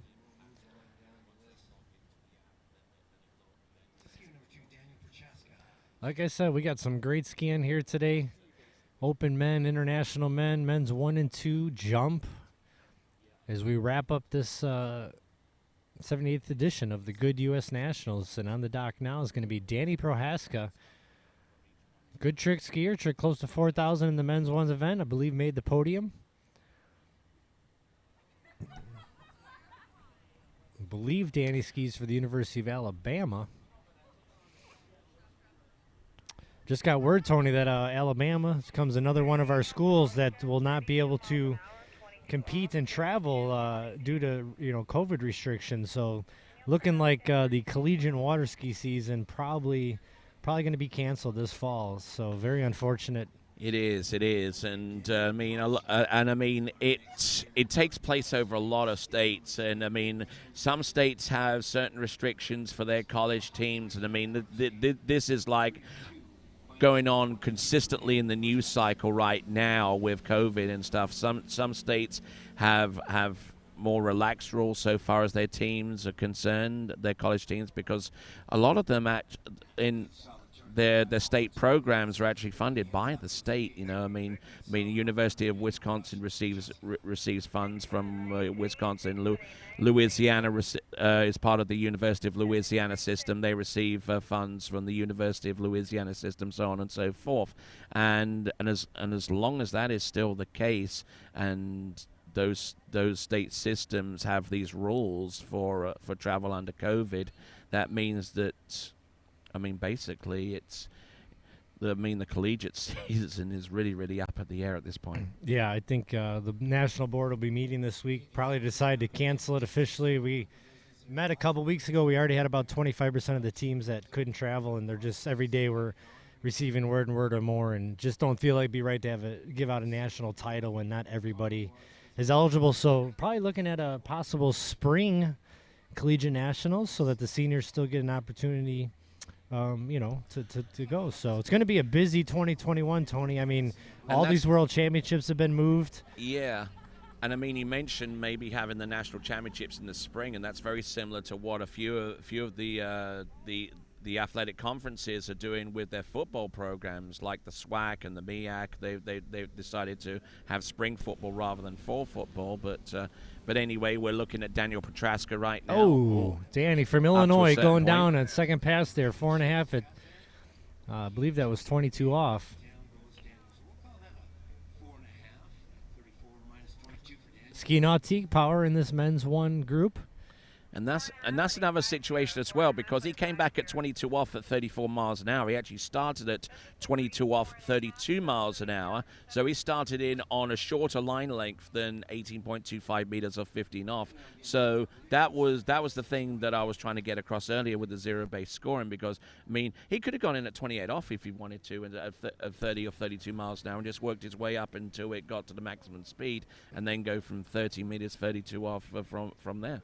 Yeah, I mean, it's been amazing to see how many skiers take advantage of that new rule. I mean, I think it just goes to show you that perhaps, shortening the line maybe a touch easier than the faster speed, at least with that 15 and 22 off. So I think it's been great the skiers have been able to take advantage of that, and really would like to see IWWF endorse that, because the problem right now with these skiers skiing Class L is they don't get credit for that 22 off. You still got to make your max speed in IWWF for your world ranking scores. So I'd really like to see them adapt that. And Joseph Schouten now next on the water, scouting at 32.15. Yes, indeed, and I'm sure the IWWF World Tournament Council is looking at the prospect of adopting zero-based scoring on an international level. But as Jeff said, it's not endorsed at L class level, which is where IWWF jurisdiction comes into play. But here we go. Look at this nice skiing there for Joseph Schouten, skier from the University of Louisiana at Lafayette. Oh, really? Did not know that. Yeah, skied for that team. Actually recently graduated from UL.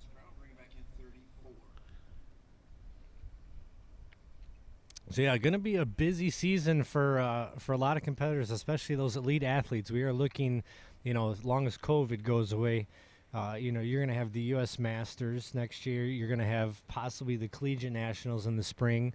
The Junior Worlds has been pushed to 2021. The Senior Worlds have been pushed to 2021. The Pan American Championships are pushed to 2021. And you already have the Elite World Championships were supposed to take place in 2021. The Under 21 World Championships in 2021. The Can-Ams are back in the U.S. in 2021. On top of all the pro tournaments that might come back. There ain't enough weekends for all those tournaments. Gear up elite athletes.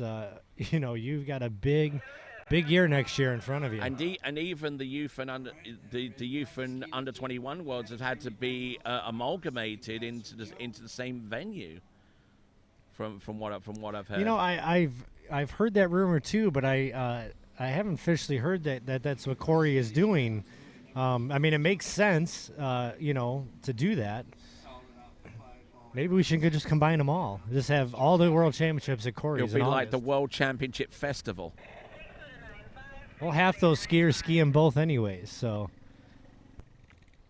All right, Bob Schouten's son, I do believe, here in men's 1 slalom, navigating his way through pass number 2 behind that Nautique.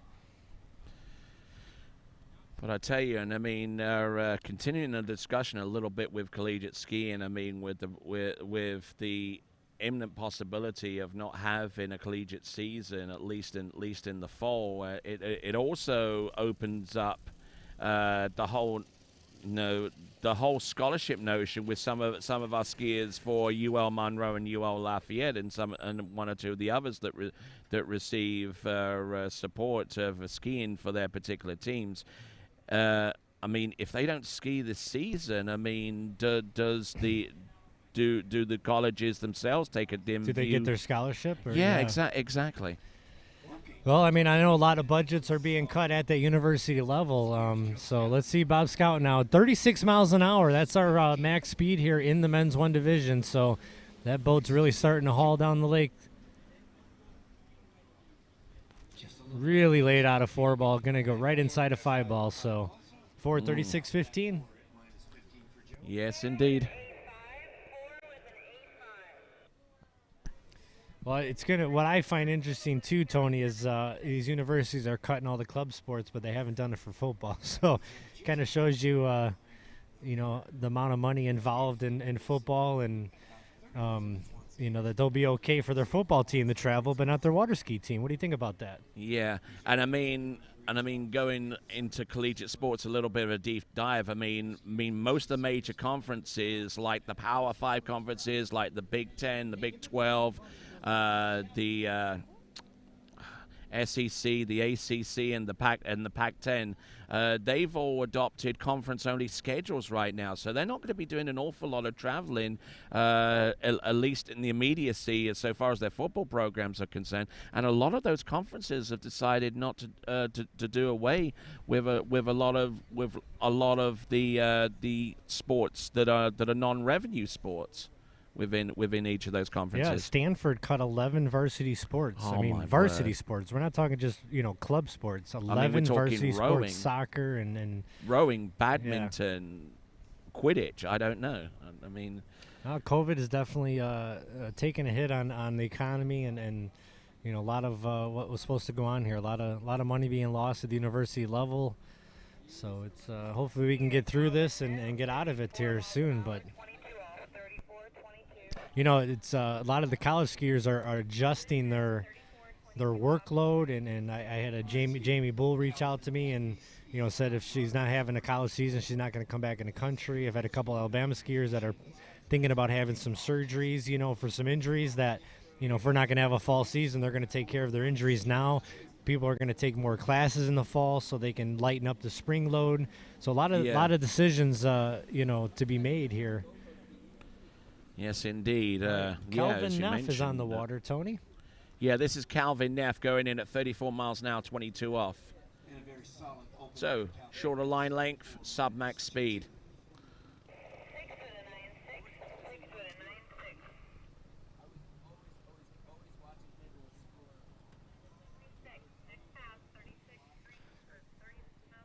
All right, so he'll be coming back in at the max speed, 36.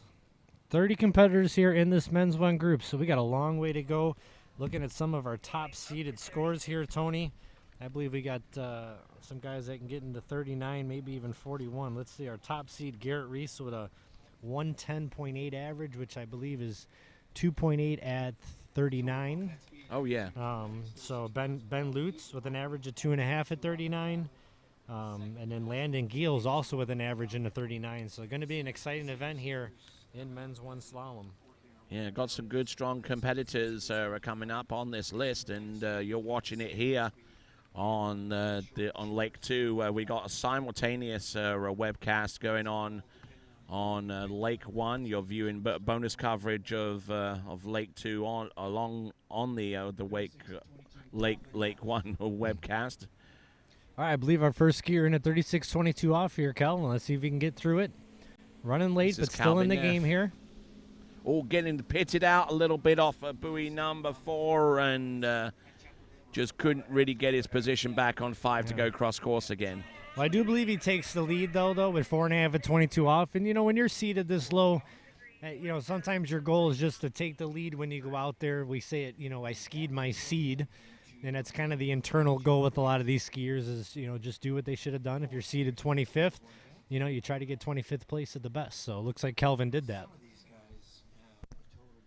Yep.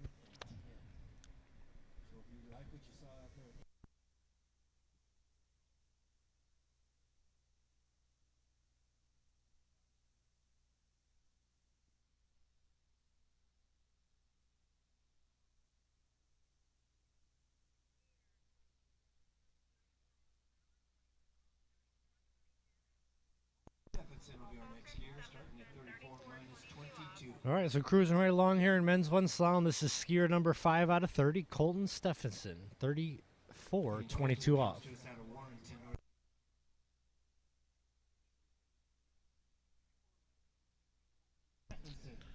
Okay, Colton Stephenson now, 34.22. A lot of competitors are definitely taking advantage of going in at sub-max speed on the shorter line. And I'm sure that, and I mean, I'll continue on the issue with the IWWF, and I mean, I'm sure that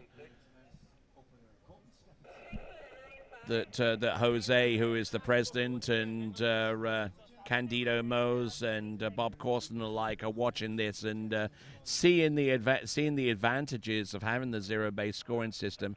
It's a little bit harder so far from the scoring point of view, but so far as the skiing point of view is concerned, it definitely opens up a lot of opportunities.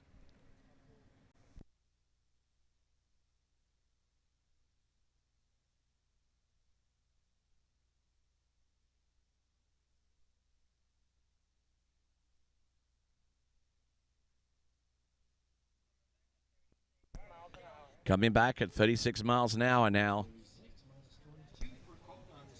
In order to move 4.5 at this pass, I believe, to be our lead for Calvin. Yeah, Calvin Neff has the lead with that one. Colton Stephenson is on the water right now, so trying to get through this pass to take the lead.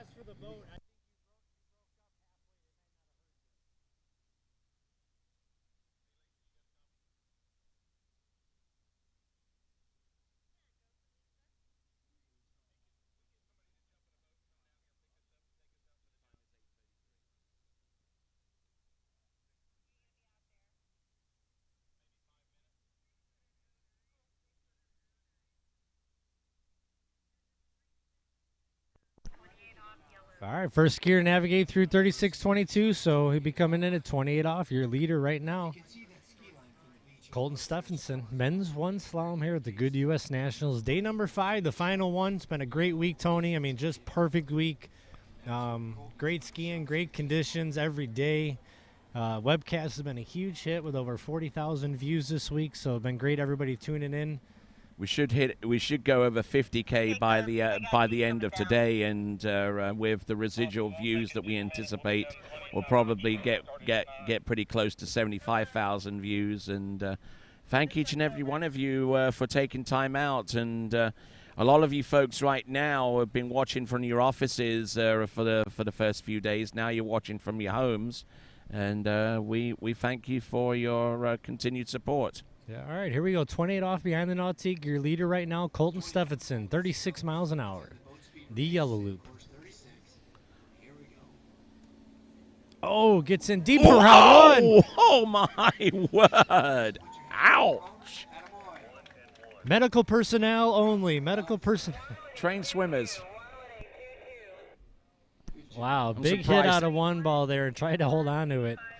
So good spill here in men's one slalom. Definitely need to see this on the instant replay, and if we can get a frame-by-frame on this, Alice. Just gotten over the tip of his ski and just absolutely... See it? Oh, Matt, look. By now you should let go of the rope, don't you think there, Tony? And just... That's that's going to leave a mark. Yes, indeed. Let's hope he's not jumping later, because... Yeah, that's a souvenir for the fans.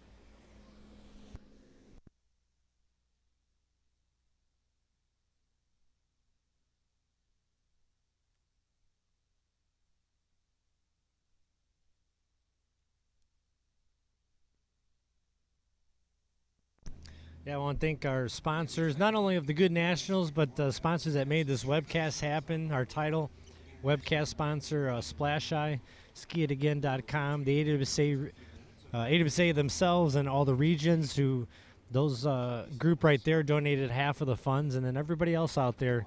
Can't thank you enough for your contributions to make this happen. Everybody, $10, $20, $100 coming in, over 240 donors to make it happen. So I got a feeling we'll be trying to do this next year.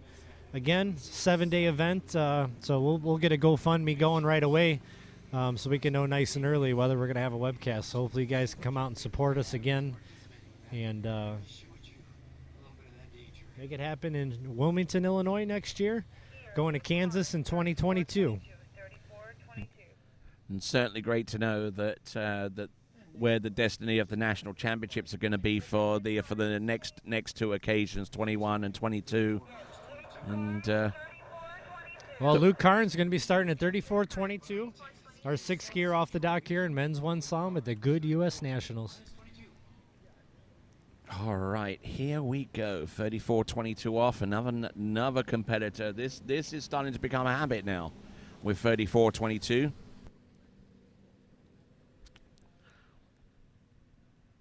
Working the ski, working it. Feeling the flow, working it, working it. Feeling the flow, Happy.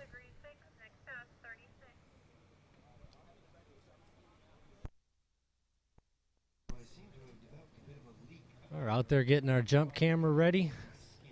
We got international tricks coming up at 9 o'clock and open jump at 10 a.m. this morning. So if you're just getting up here Saturday, thanks for joining us. We got men's one slalom.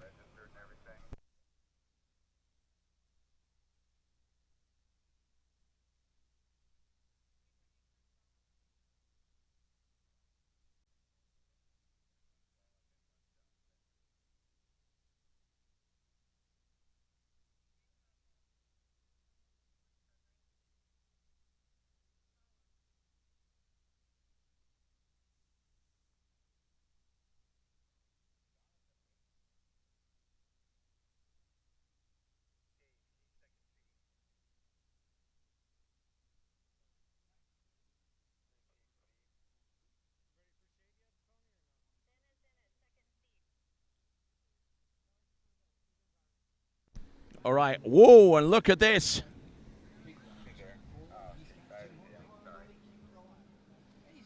Just managing to get round all 6 buoys at 28 off. Actually, that was at 22 off. I beg your pardon.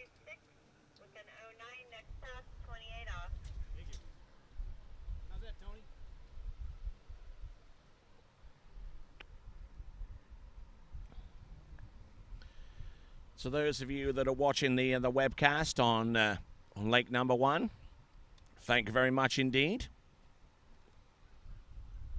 In a few minutes, we'll be transitioning from trick, actually from slalom, and transitioning from slalom to tricks on the Lake 1 webcast, and in preparation for International Women and International Men trick.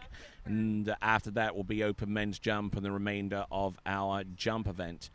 This event is being pulled by Nautique, an official towboat partner of USA Water Ski and Wake Sports.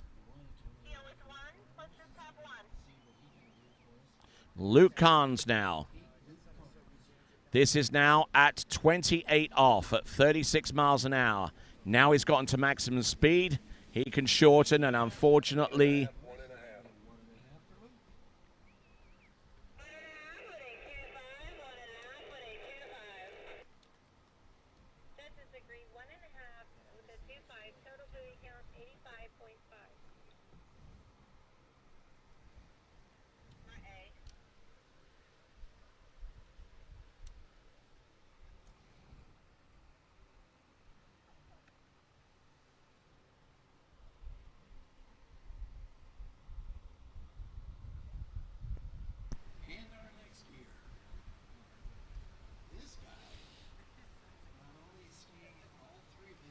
Our next competitor here, Tony, is the man that's organizing the officials here for this whole thing. It's Ty Veo. His father, Tim, was scheduled to be the assignments coordinator, so we have this position called assignments. It's the person who schedules all of the shifts, who's going to work, what time, how many times they're going to work. I mean, it's one of the most difficult jobs of this tournament, and you're doing it for both lakes. So he stepped in for his dad, and Ty Veo's been doing a hell of a job here, organizing this thing and not overworking everybody and balancing everybody's shifts. So let's hope the ski gods are good to him here in men's one slalom.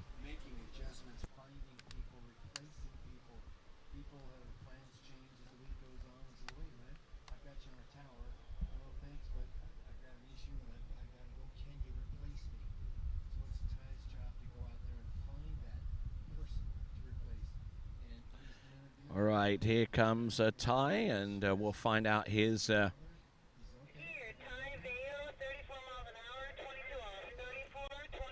34-22 off, that old chestnut.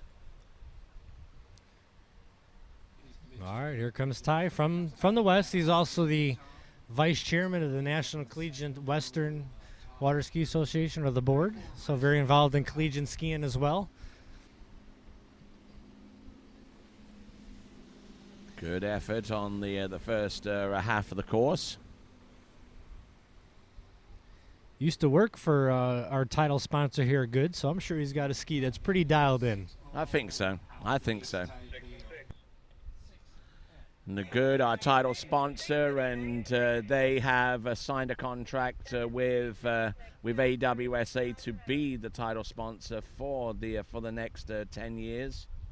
We thank them guys very much indeed. Obviously, the Goode ski company,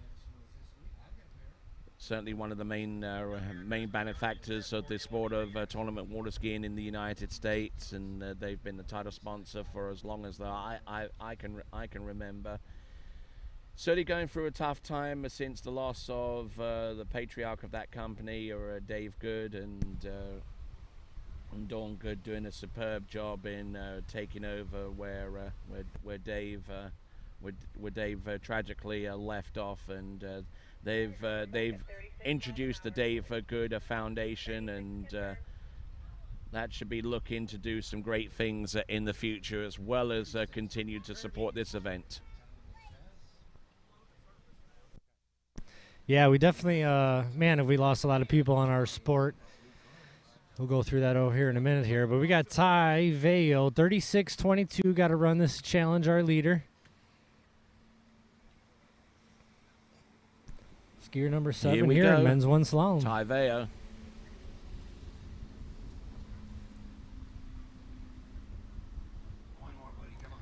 Oh, no, it looked fine in the 6 ball there. I don't know if he couldn't see it or what.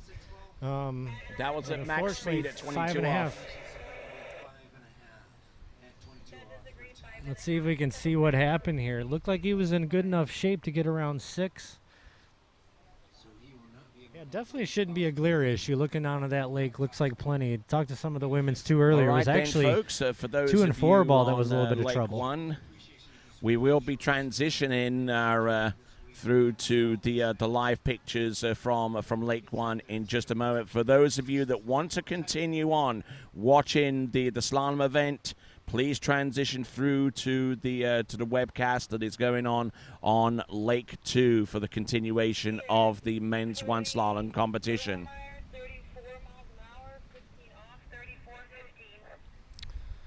You'll see the transition in just a few moments, but just to advise you once again, if you want to continue watching slalom on Lake 2, transition to that webcast. You're currently watching bonus coverage on Lake 1. All right, Cody Overmeyer now coming in from the South Central region. Kirby, do you copy?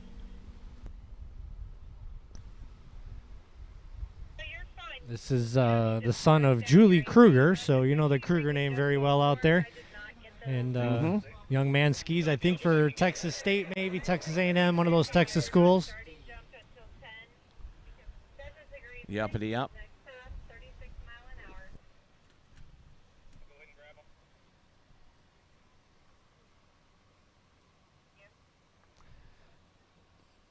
So yeah, like you were saying, Tony, been a devastating year for amount of dedicated supporters that we've lost in this sport. Dave Goode, Gordon Hall, former chairman of the board, Craig Llewellyn, Ty Openlander, who just recently passed away from cancer, battled with cancer this past week. You know, so many, Jim McCormick, so many individuals.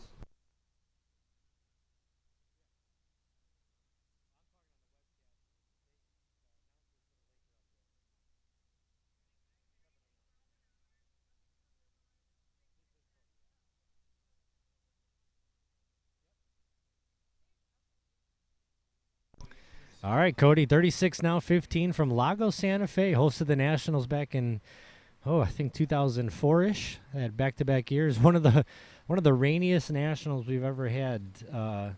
Literally about 9 hours straight of Nationals that flooded the lake to the extent that we had to cut all the jumpers down to 2 jumps. That was a challenging year. So, and Cody navigates his way through 36-15, no problem. Yeah, Lago Santa Fe, man, just unfortunate for them, just kept raining for days and had to keep raising the buoys as the lake was rising, and no choice but to cut everybody down to 2 jumps. I actually remember myself, I was in a runoff in men's 2 slalom. I was the next skier in a runoff, and that runoff did not take place. I think it was about 11 in the morning, and it didn't take place until the following morning because it just never could get a break in the rain to get out there. So that was but a great place to ski. It'd be nice to get back there. I haven't seen that lake in a long time. 4-lake site, just like San Marcos and West Palm Beach. So it takes a lot of lakes to put on these nationals. We have transitioned into some 2-lake sites lately. It started off in 2010 and 11 with the first try at it. And then obviously here, we did it in Idaho in 2015, a 6-day event. Next year is going to be a 7-day event, so going to be a long one, but we'll be back on 2-lake site August 8th to the 14th. So here comes Cody now, 36-22 off. Got to make this a challenge our leader.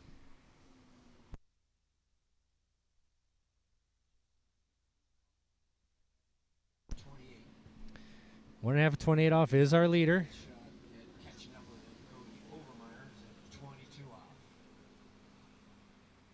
Cody looking good. Oh, he was looking good at 22. Overturned it.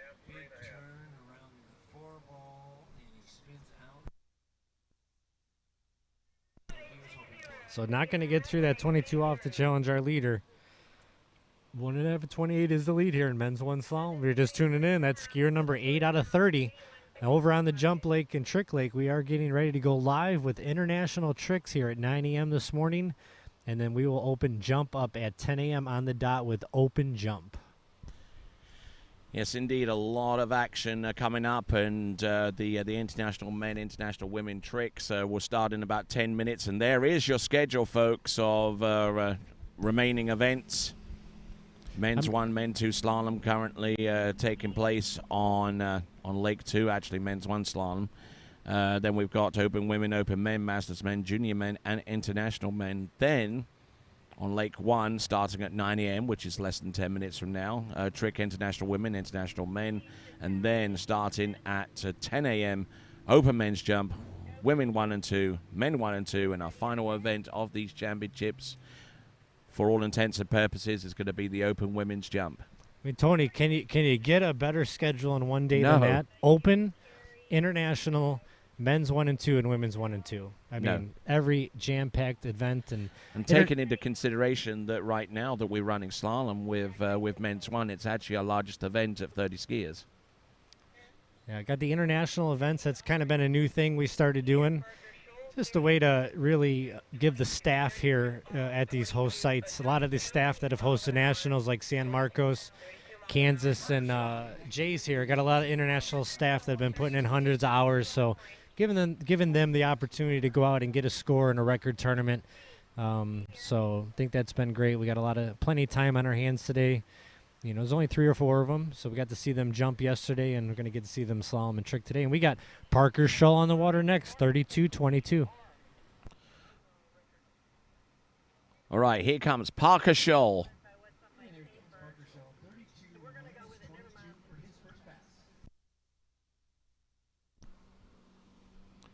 Nicely done.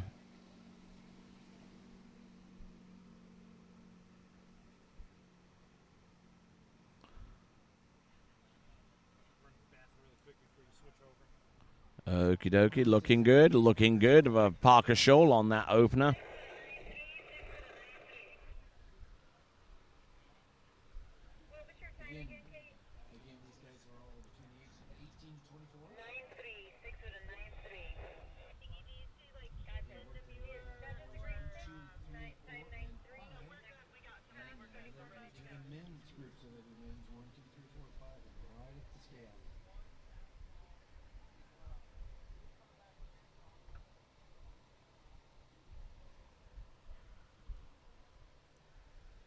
Those of you folks that know Barbara Canfield, Barbara was one of the top scorers in our sport for many, many, many years, scoring regional tournaments, nationals, the Masters tournament. She was a wonderful scorer, a hard worker, and I All right, temperatures 85 degrees at this stage of the competition. We're a little before 9 a.m. It's already 85 degrees water temperature, slightly warmer. Wind speed, hardly a thing out there. Skier on the water right now. We got Parker Scholl. This is at 22 off, and this is at 36 miles an hour. And he gets it to go. Nicely done.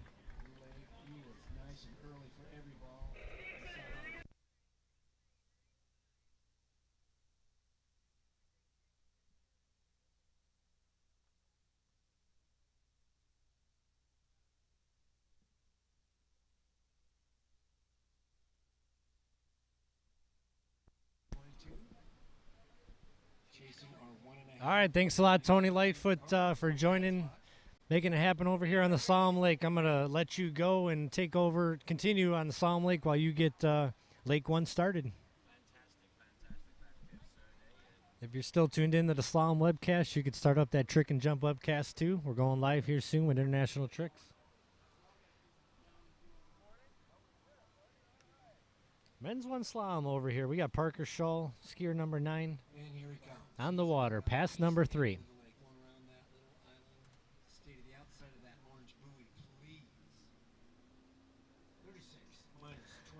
36 minus 22, got to run this. Our leader, I believe, is 1.5 at 28 off here early on in men's 1 slalom. 30 competitors today behind that ski nautique.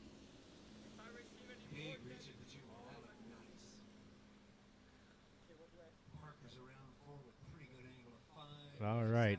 Excellent style there for Parker, and he's through 22, going to be able to challenge our leader.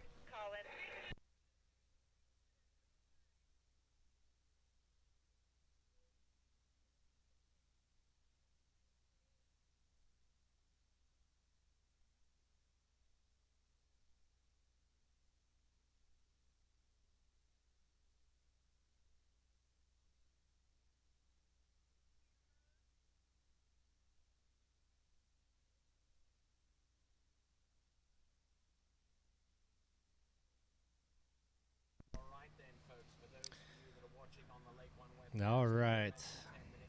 International Tricks is underway. Believe I hear a trick boat. Simulation pass going. So we're going to separate webcasts here. Thanks for Tony for joining us here in slalom. We had women's 2 slalom earlier with Jenny Caldor taking home the gold in a double runoff against Megan Lambert. That was exciting, and now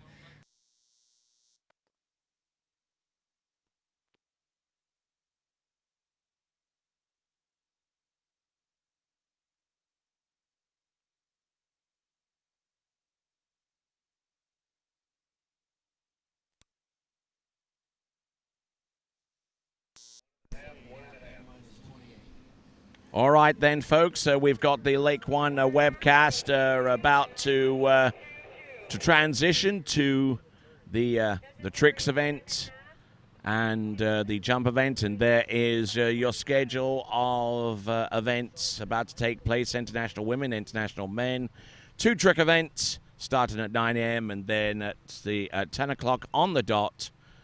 We've got open men's jump, women 1 and 2 jump, men 1 and 2 jump, and open women. So we've got the big hitters, so to speak, about to take to the water on Lake 1. That's not to say that the same won't be the case on Lake number 2 a little bit later on in the slalom event.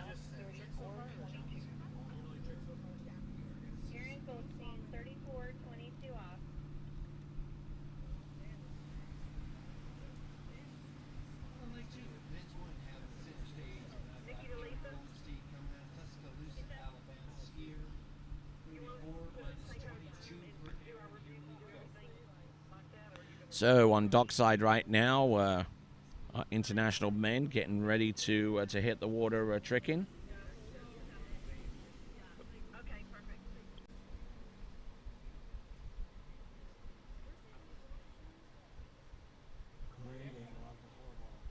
Around 6 after 8 here, and he's riding that good water ski. 6 and 6. Showing us what he can do. 5, 6 at 8, 9, 5.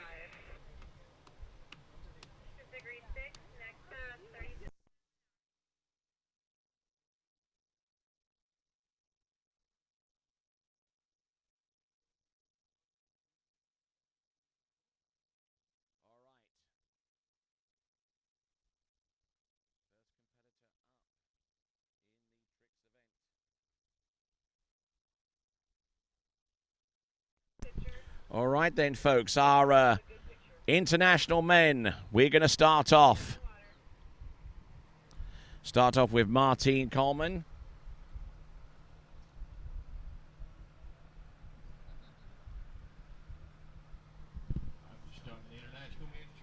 Here we go, Martine Coleman. It's getting set now for his first of 2 20-second runs. This is going to be starting off with the toe 7 front. Nicely done. Toe 7 front, maintaining high tempo. Look at this. Toe back-to-backs, toe 5 front, toe out, toe straight back in, toe Waco. Here comes toe wake Lino. Let's see what he's got. Toe wake line back. Does he go with a toe wake line back-to-back? Toe wake line front, toe wake line back. Good effort there from Martine Coleman. Throwing tricks every which way. We'll have a look at the instant replay of Martine Coleman.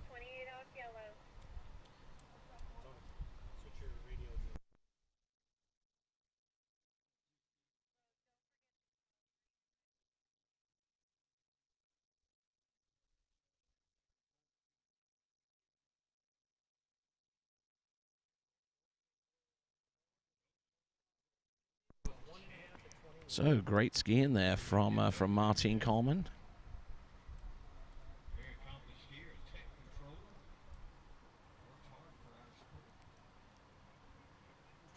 Skiing behind the Mastercraft, and we're taking a brief look at the ramp because during our open men's jump competitions, y'all will actually get to see the jumpers on the ramp surface. That view there is going to be spectacular as the skiers hit the ramp and go all the way through. We look forward to seeing that with the open men's jump competition coming up after it starts at 10 a.m. On the dock, we have Ethan McKinnon, our second and final competitor out in international men's tricking. Those of you that have been watching the slalom skiing and on this webcast, be advised that we continue that event on the second webcast, the Lake 2 webcast. So if you want to continue watching that, that's the place to go.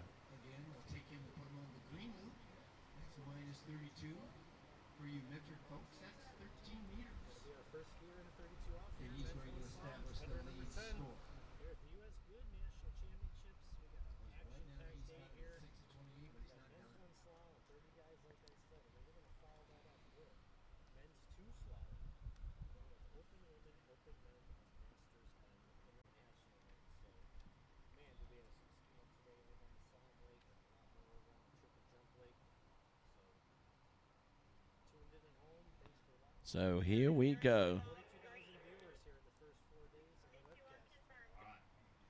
Getting ready, second and final 20-second pass, Martine Coleman. We saw some toe tricks, starting with the toe 7 and ending off with some toe wake line tricks. Now let's see how many flips he throws into this one. Here he goes with the first one, Mo back, reverse. Continuing to flow with the front flip. Here's the front, doesn't go with the front flip reverse, goes with the flip twist back, and it's reverse. Oh, look at that. Look at that. That was actually a ski line flip toward, and going down hard. That is Martine Coleman. Good effort there. And we definitely want to see the instant replay on this one, and here it is with the Mo back-to-backs to constitute the first couple of tricks with this particular run. There's the front flip, and after this point, he goes with the flip twist back. There's the regular one, and here will be the reverse. Now, taking a look at flip number 6, which is coming up, just take a look at this. Watch where that ski goes.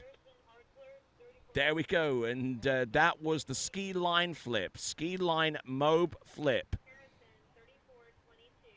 Great effort there from Martine Coleman, trying to hold that ski line 5 back together. Just didn't quite get the elevation and the rope underneath his ski for the ski lino at the end, but a decent effort there from Martine Coleman. Unfortunately, unable to get that pass. Our next competitor to go will be Ethan McKinnon.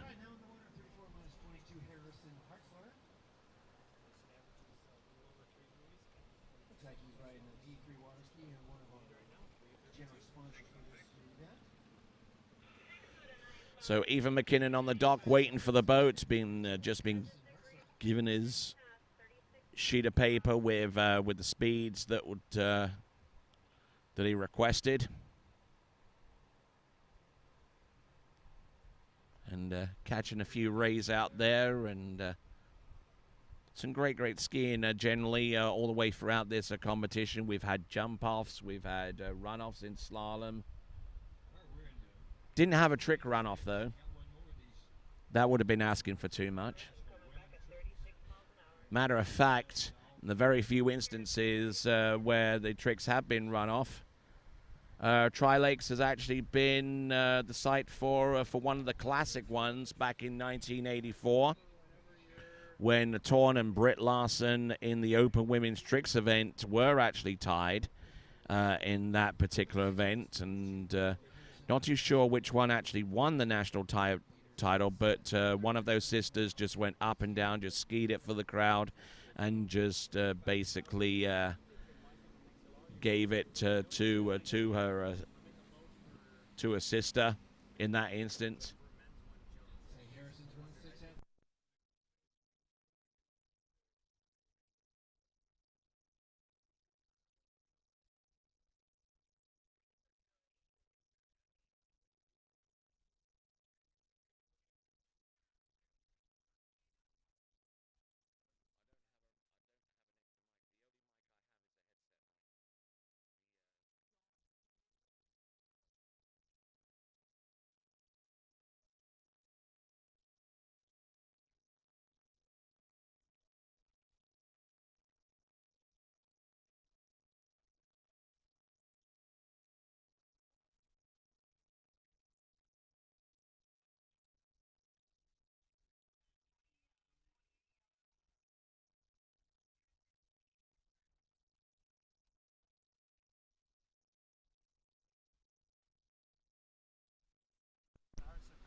All right, taking our time with Ethan McKinnon before he takes to the water. He's going to perform toe tricks to get things up and running. He's using a specially modified handle, the type of handle that you can actually get from Masterline, one of our event sponsors here. We thank those guys very much for their effort.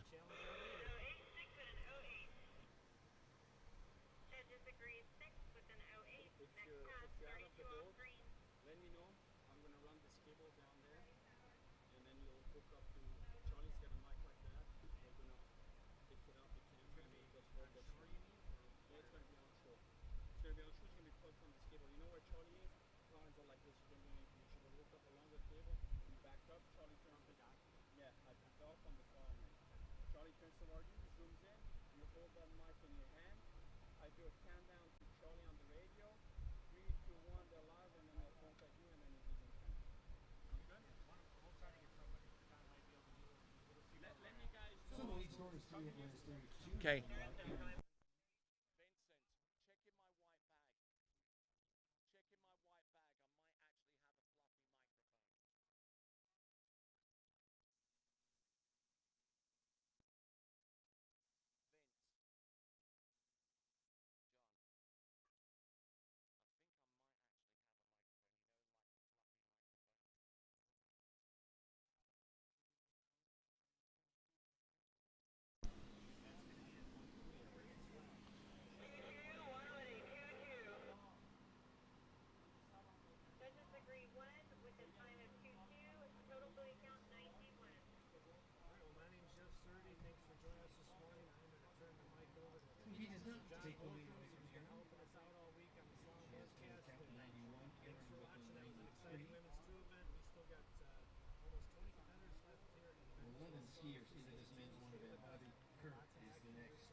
It's in the white.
All right, Ethan McKinnon on his second and final 22nd pass, not looking in bad shape, and continuing to roll up to a certain point with his ski line tricks. A skier for the University of Louisiana at Lafayette, that is Ethan McKinnon.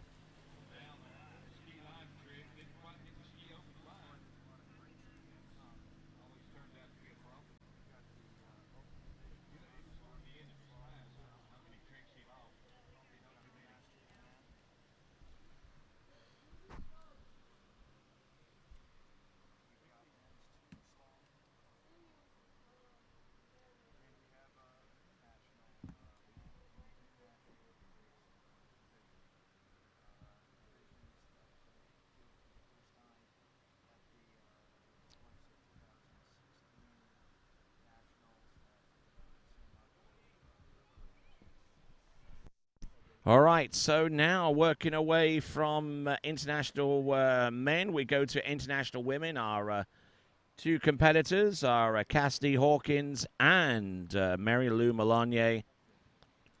We'll find out what they do in just a few moments. This is the continuation of the 78th Goode Water Ski National Championships.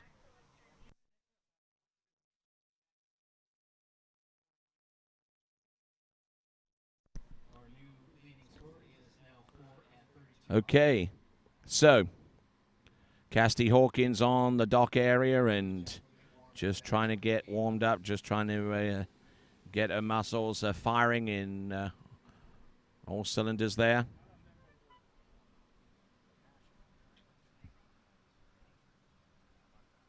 And round 6 and out the gates, Jack Phillipson with some Michigan skier.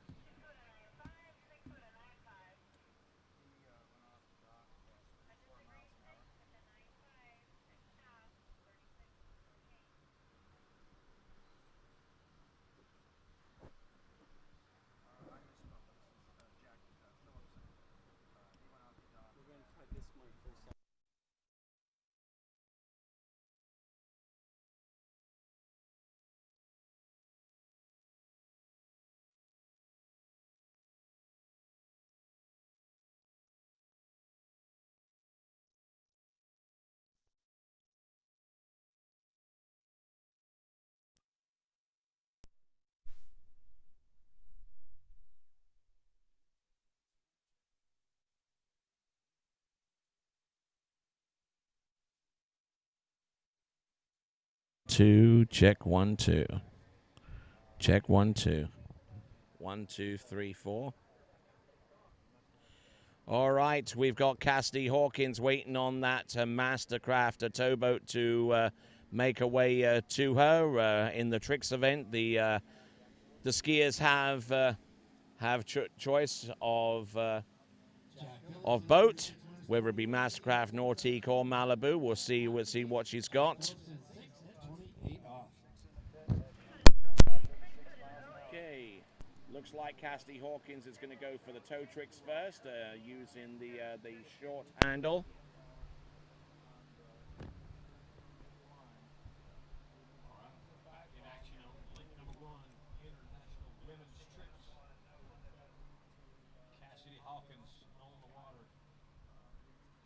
All right, here comes Cassidy.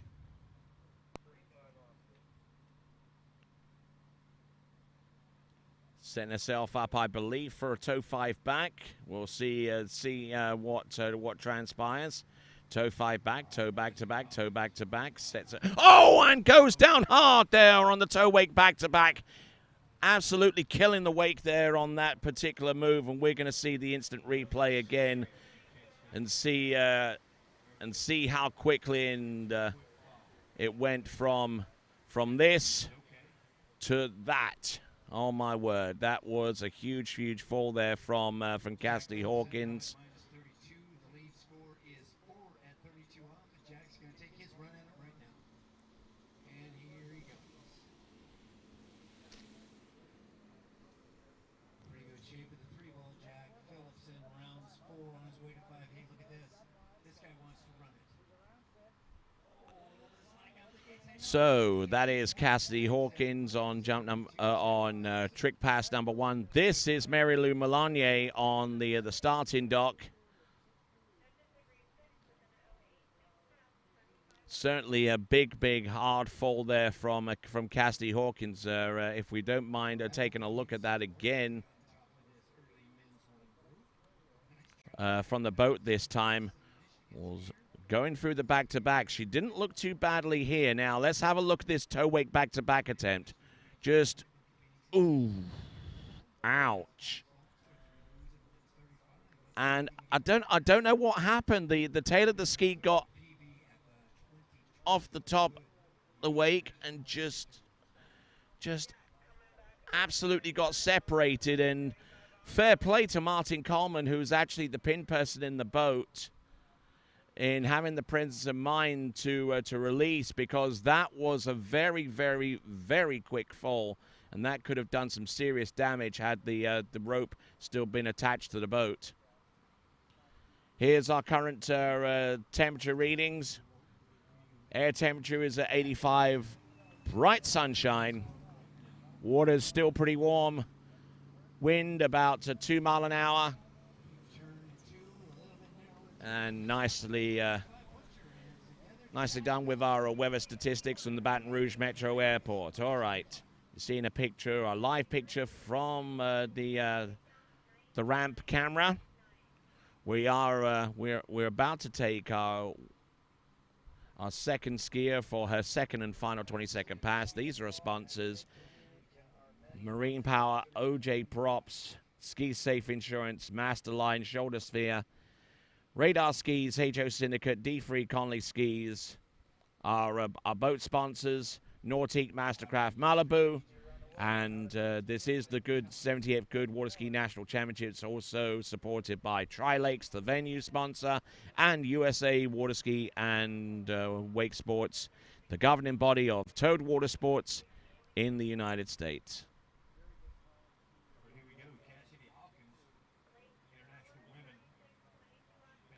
Waco to get things up and running. Wake back-to-backs, just working it with the line tricks. Wake line front. Here's Cassidy with wake back and wake front, and I think she's basically after that fall with the toe wake back to back, basically phoning that one in, and a little unfortunate there for Cassidy Hawkins. We'll take a look at the replay in just a moment. But Cassidy Hawkins showing signs of frustration there towards the end. Did okay with the Waco to get things up and running.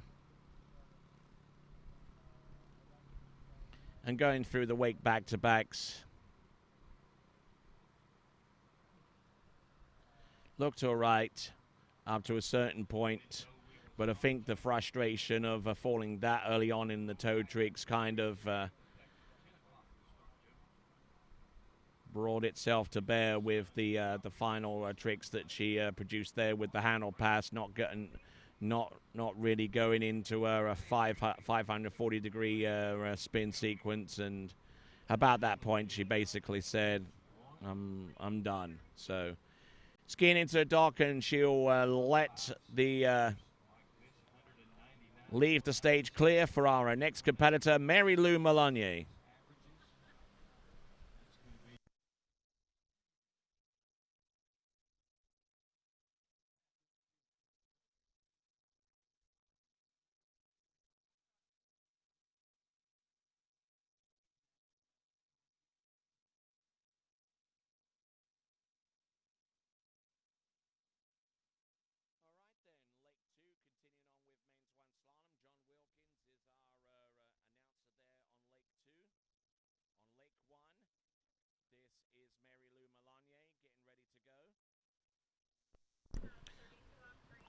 All right, on Lake 2, on our Lake 2 webcast, we got John Wilkins announcing there for the balance of our Men 1 slalom competition. On Lake number 2, on Lake number 1, we've got Mary Lou Melanier about to trick right there, you see, coming off the dock.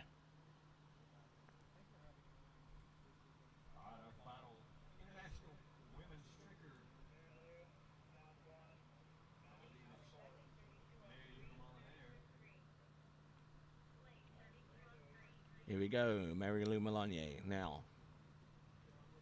Setting her way up, setting her position up. There we go, with wake back-to-backs. Wake 5 front, nicely done. To the back, wake 5 front reverse. Continuing wake 5 back. Does she go for flips? No, she goes for the ski line back and lands on top of the rope. Which is also another situation where the release person becomes critical.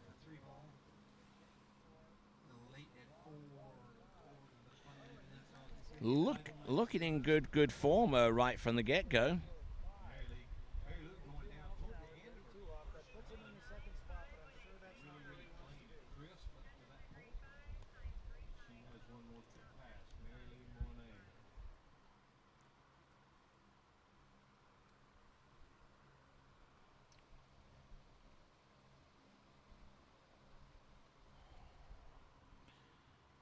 Good skiing up to a point, and just kind of mistimed the rope pull and the elevation off the wake to create the ski line back. Just looking at this pass once again, this time from the boat.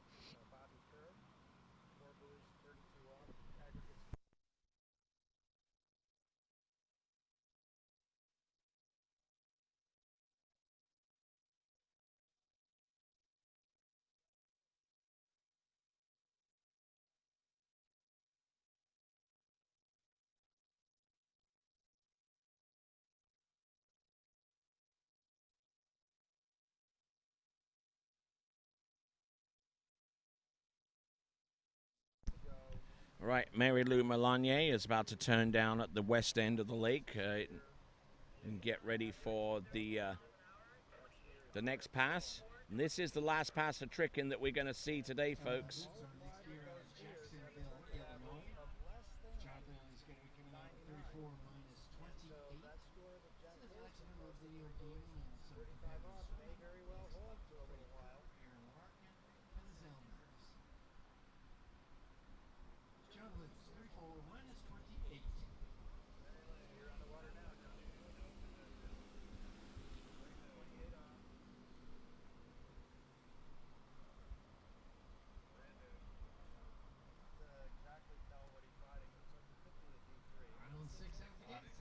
Here comes Mary Lou, going for a toe sequence, toe wake back-to-back reverse, surface back-to-backs now, toe 5 front.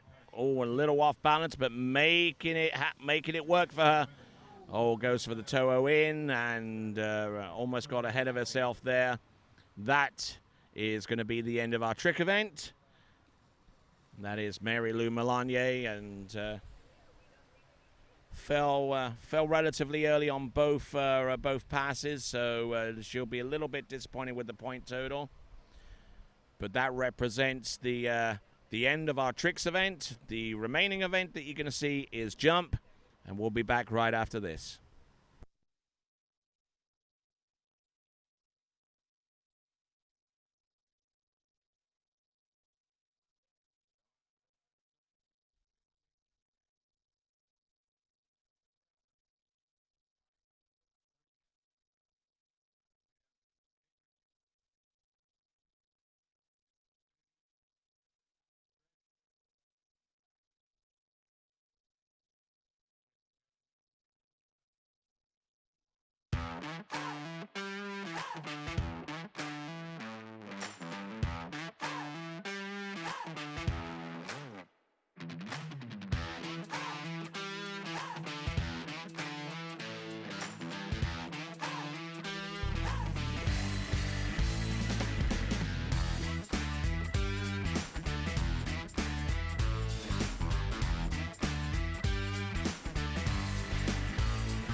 Mornings on the lake.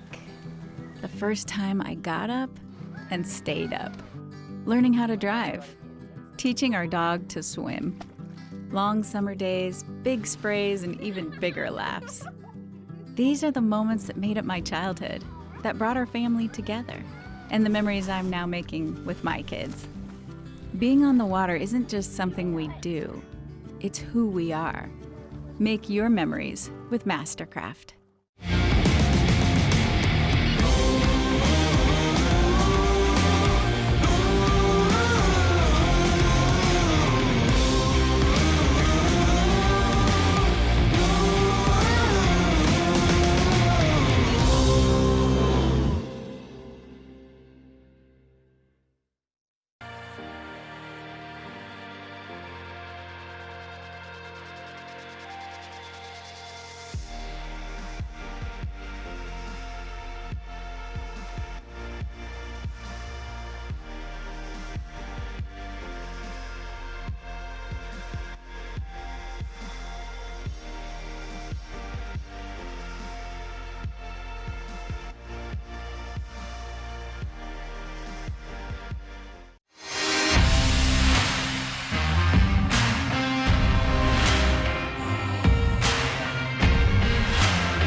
rising up now. I won't back down. Taking my shot now. Make you my background. I'm rising up now. I won't back down. Taking my shot now. Make you my background. Not a fan of your presence. I guess you never learned your lesson. This is my time and you can't take it from me. You can't take it from me. I don't think you wanna test this.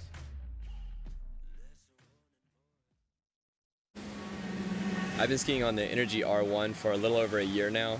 Before the R1, I was on the original Energy, and I was skiing great on that ski. I really had no problems with it, but whenever they released the R1 with the wider forebody up front, it made the ski so much easier to stay balanced and have equal turns on both sides.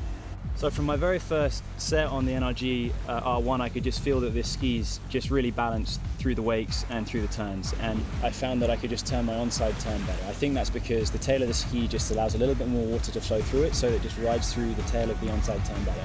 That's definitely the big thing that I felt was different, and that's why I was really happy to be able to get on that ski straight away.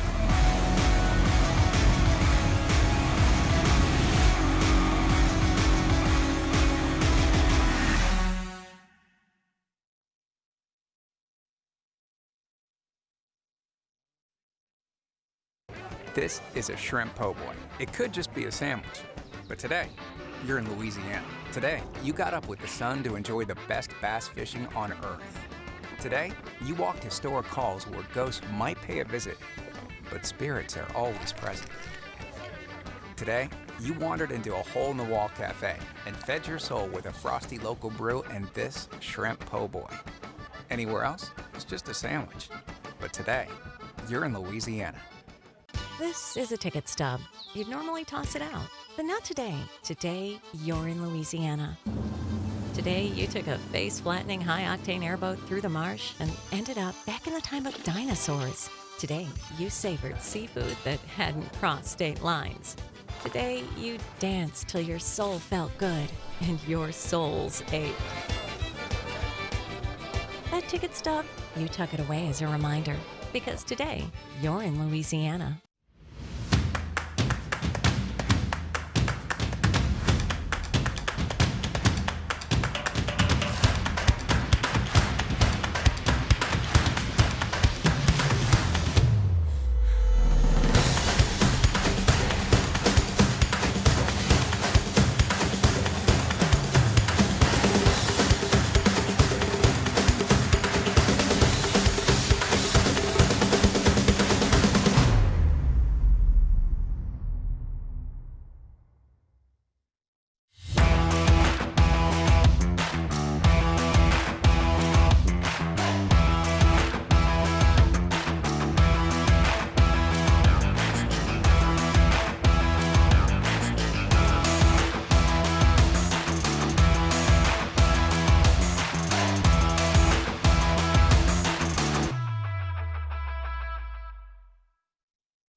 Ever since I've been skiing on the D3 Ion S, I really like how the sweet spot is an inch bigger than the Evo, which has given me a lot more predictability in the course, whether it's calm or rough conditions.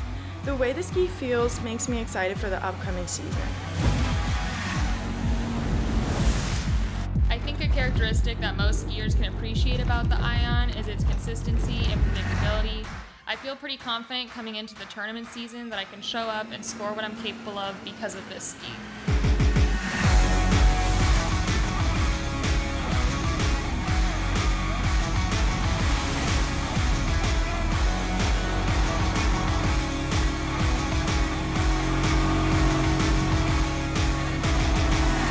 One of the things I have always noticed in my 11 years of riding D3 skis is that they are some of the most predictable and consistent skis that I have ever ridden.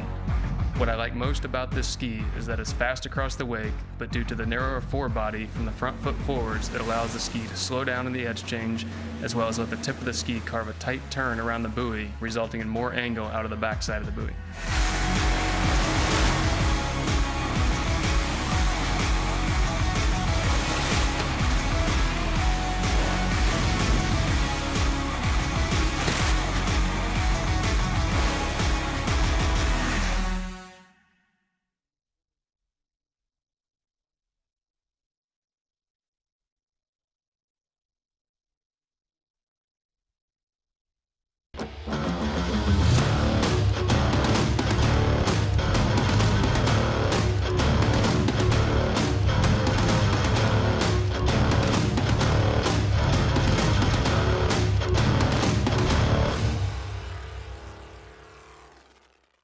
This is a hat. You can get one anywhere, but today you're in Louisiana. You forgot your favorite one at home, of course, so you got this one and some change. You gave some of that change to the band who got your 2 left feet to dance, and a few dollars to a man who typed up a poem just for you. You saved the rest for a dozen fresh oysters and a Sazerac, one to feed your face, the other to feed your soul. The hat, it's your new favorite, because today you're in Louisiana.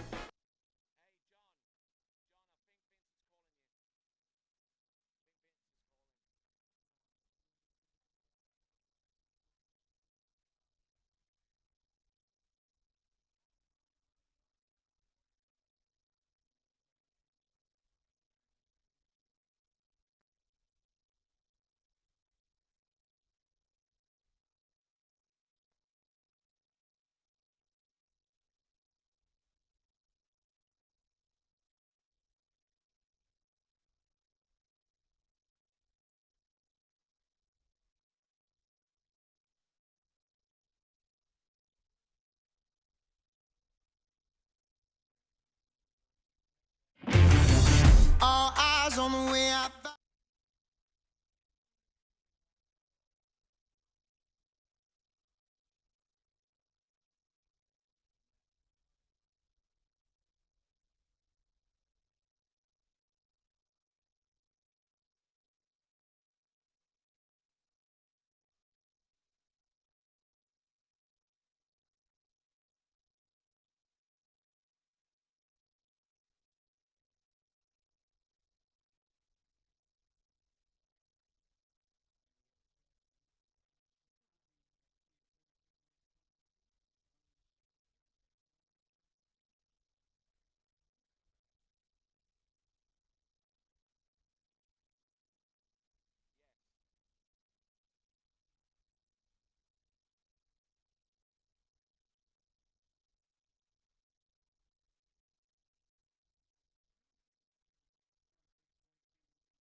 Mornings on the lake. The first time I got up and stayed up. Learning how to drive. Teaching our dog to swim. Long summer days, big sprays, and even bigger laughs. These are the moments that made up my childhood, that brought our family together, and the memories I'm now making with my kids. Being on the water isn't just something we do, it's who we are. Make your memories with Mastercraft.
You better hold on real tight, 'cause my knuckles turning real white.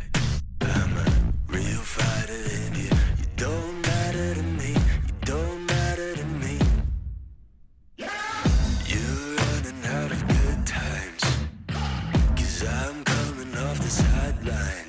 I'm a real fighter and you don't matter to me, you don't matter to me. I'm rising up now, no I won't back down. Taking my shot now, make you my background.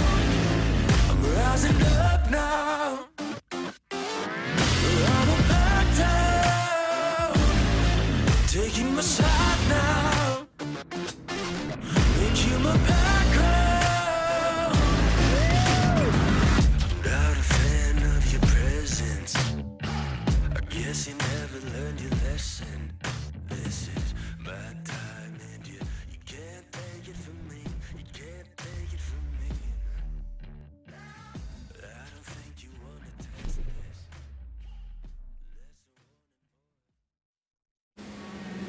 I've been skiing on the Energy R1 for a little over a year now.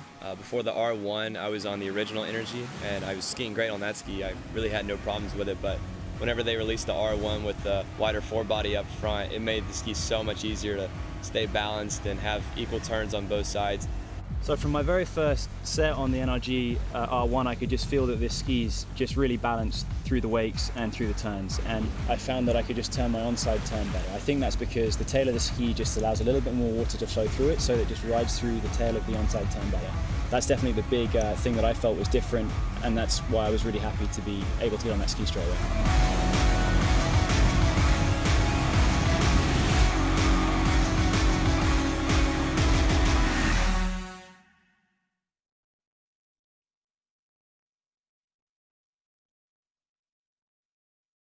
This is a shrimp po' boy. It could just be a sandwich, but today, you're in Louisiana. Today, you got up with the sun to enjoy the best bass fishing on earth. Today, you walked historic calls where ghosts might pay a visit, but spirits are always present. Today, you wandered into a hole-in-the-wall cafe and fed your soul with a frosty local brew and this shrimp po' boy. Anywhere else, it's just a sandwich. But today, you're in Louisiana. This is a ticket stub. You'd normally toss it out, but not today. Today, you're in Louisiana. Today, you took a face-flattening high-octane airboat through the marsh and ended up back in the time of dinosaurs. Today, you savored seafood that hadn't crossed state lines. Today, you danced till your soul felt good and your souls ached. That ticket stub, you tuck it away as a reminder, because today, you're in Louisiana.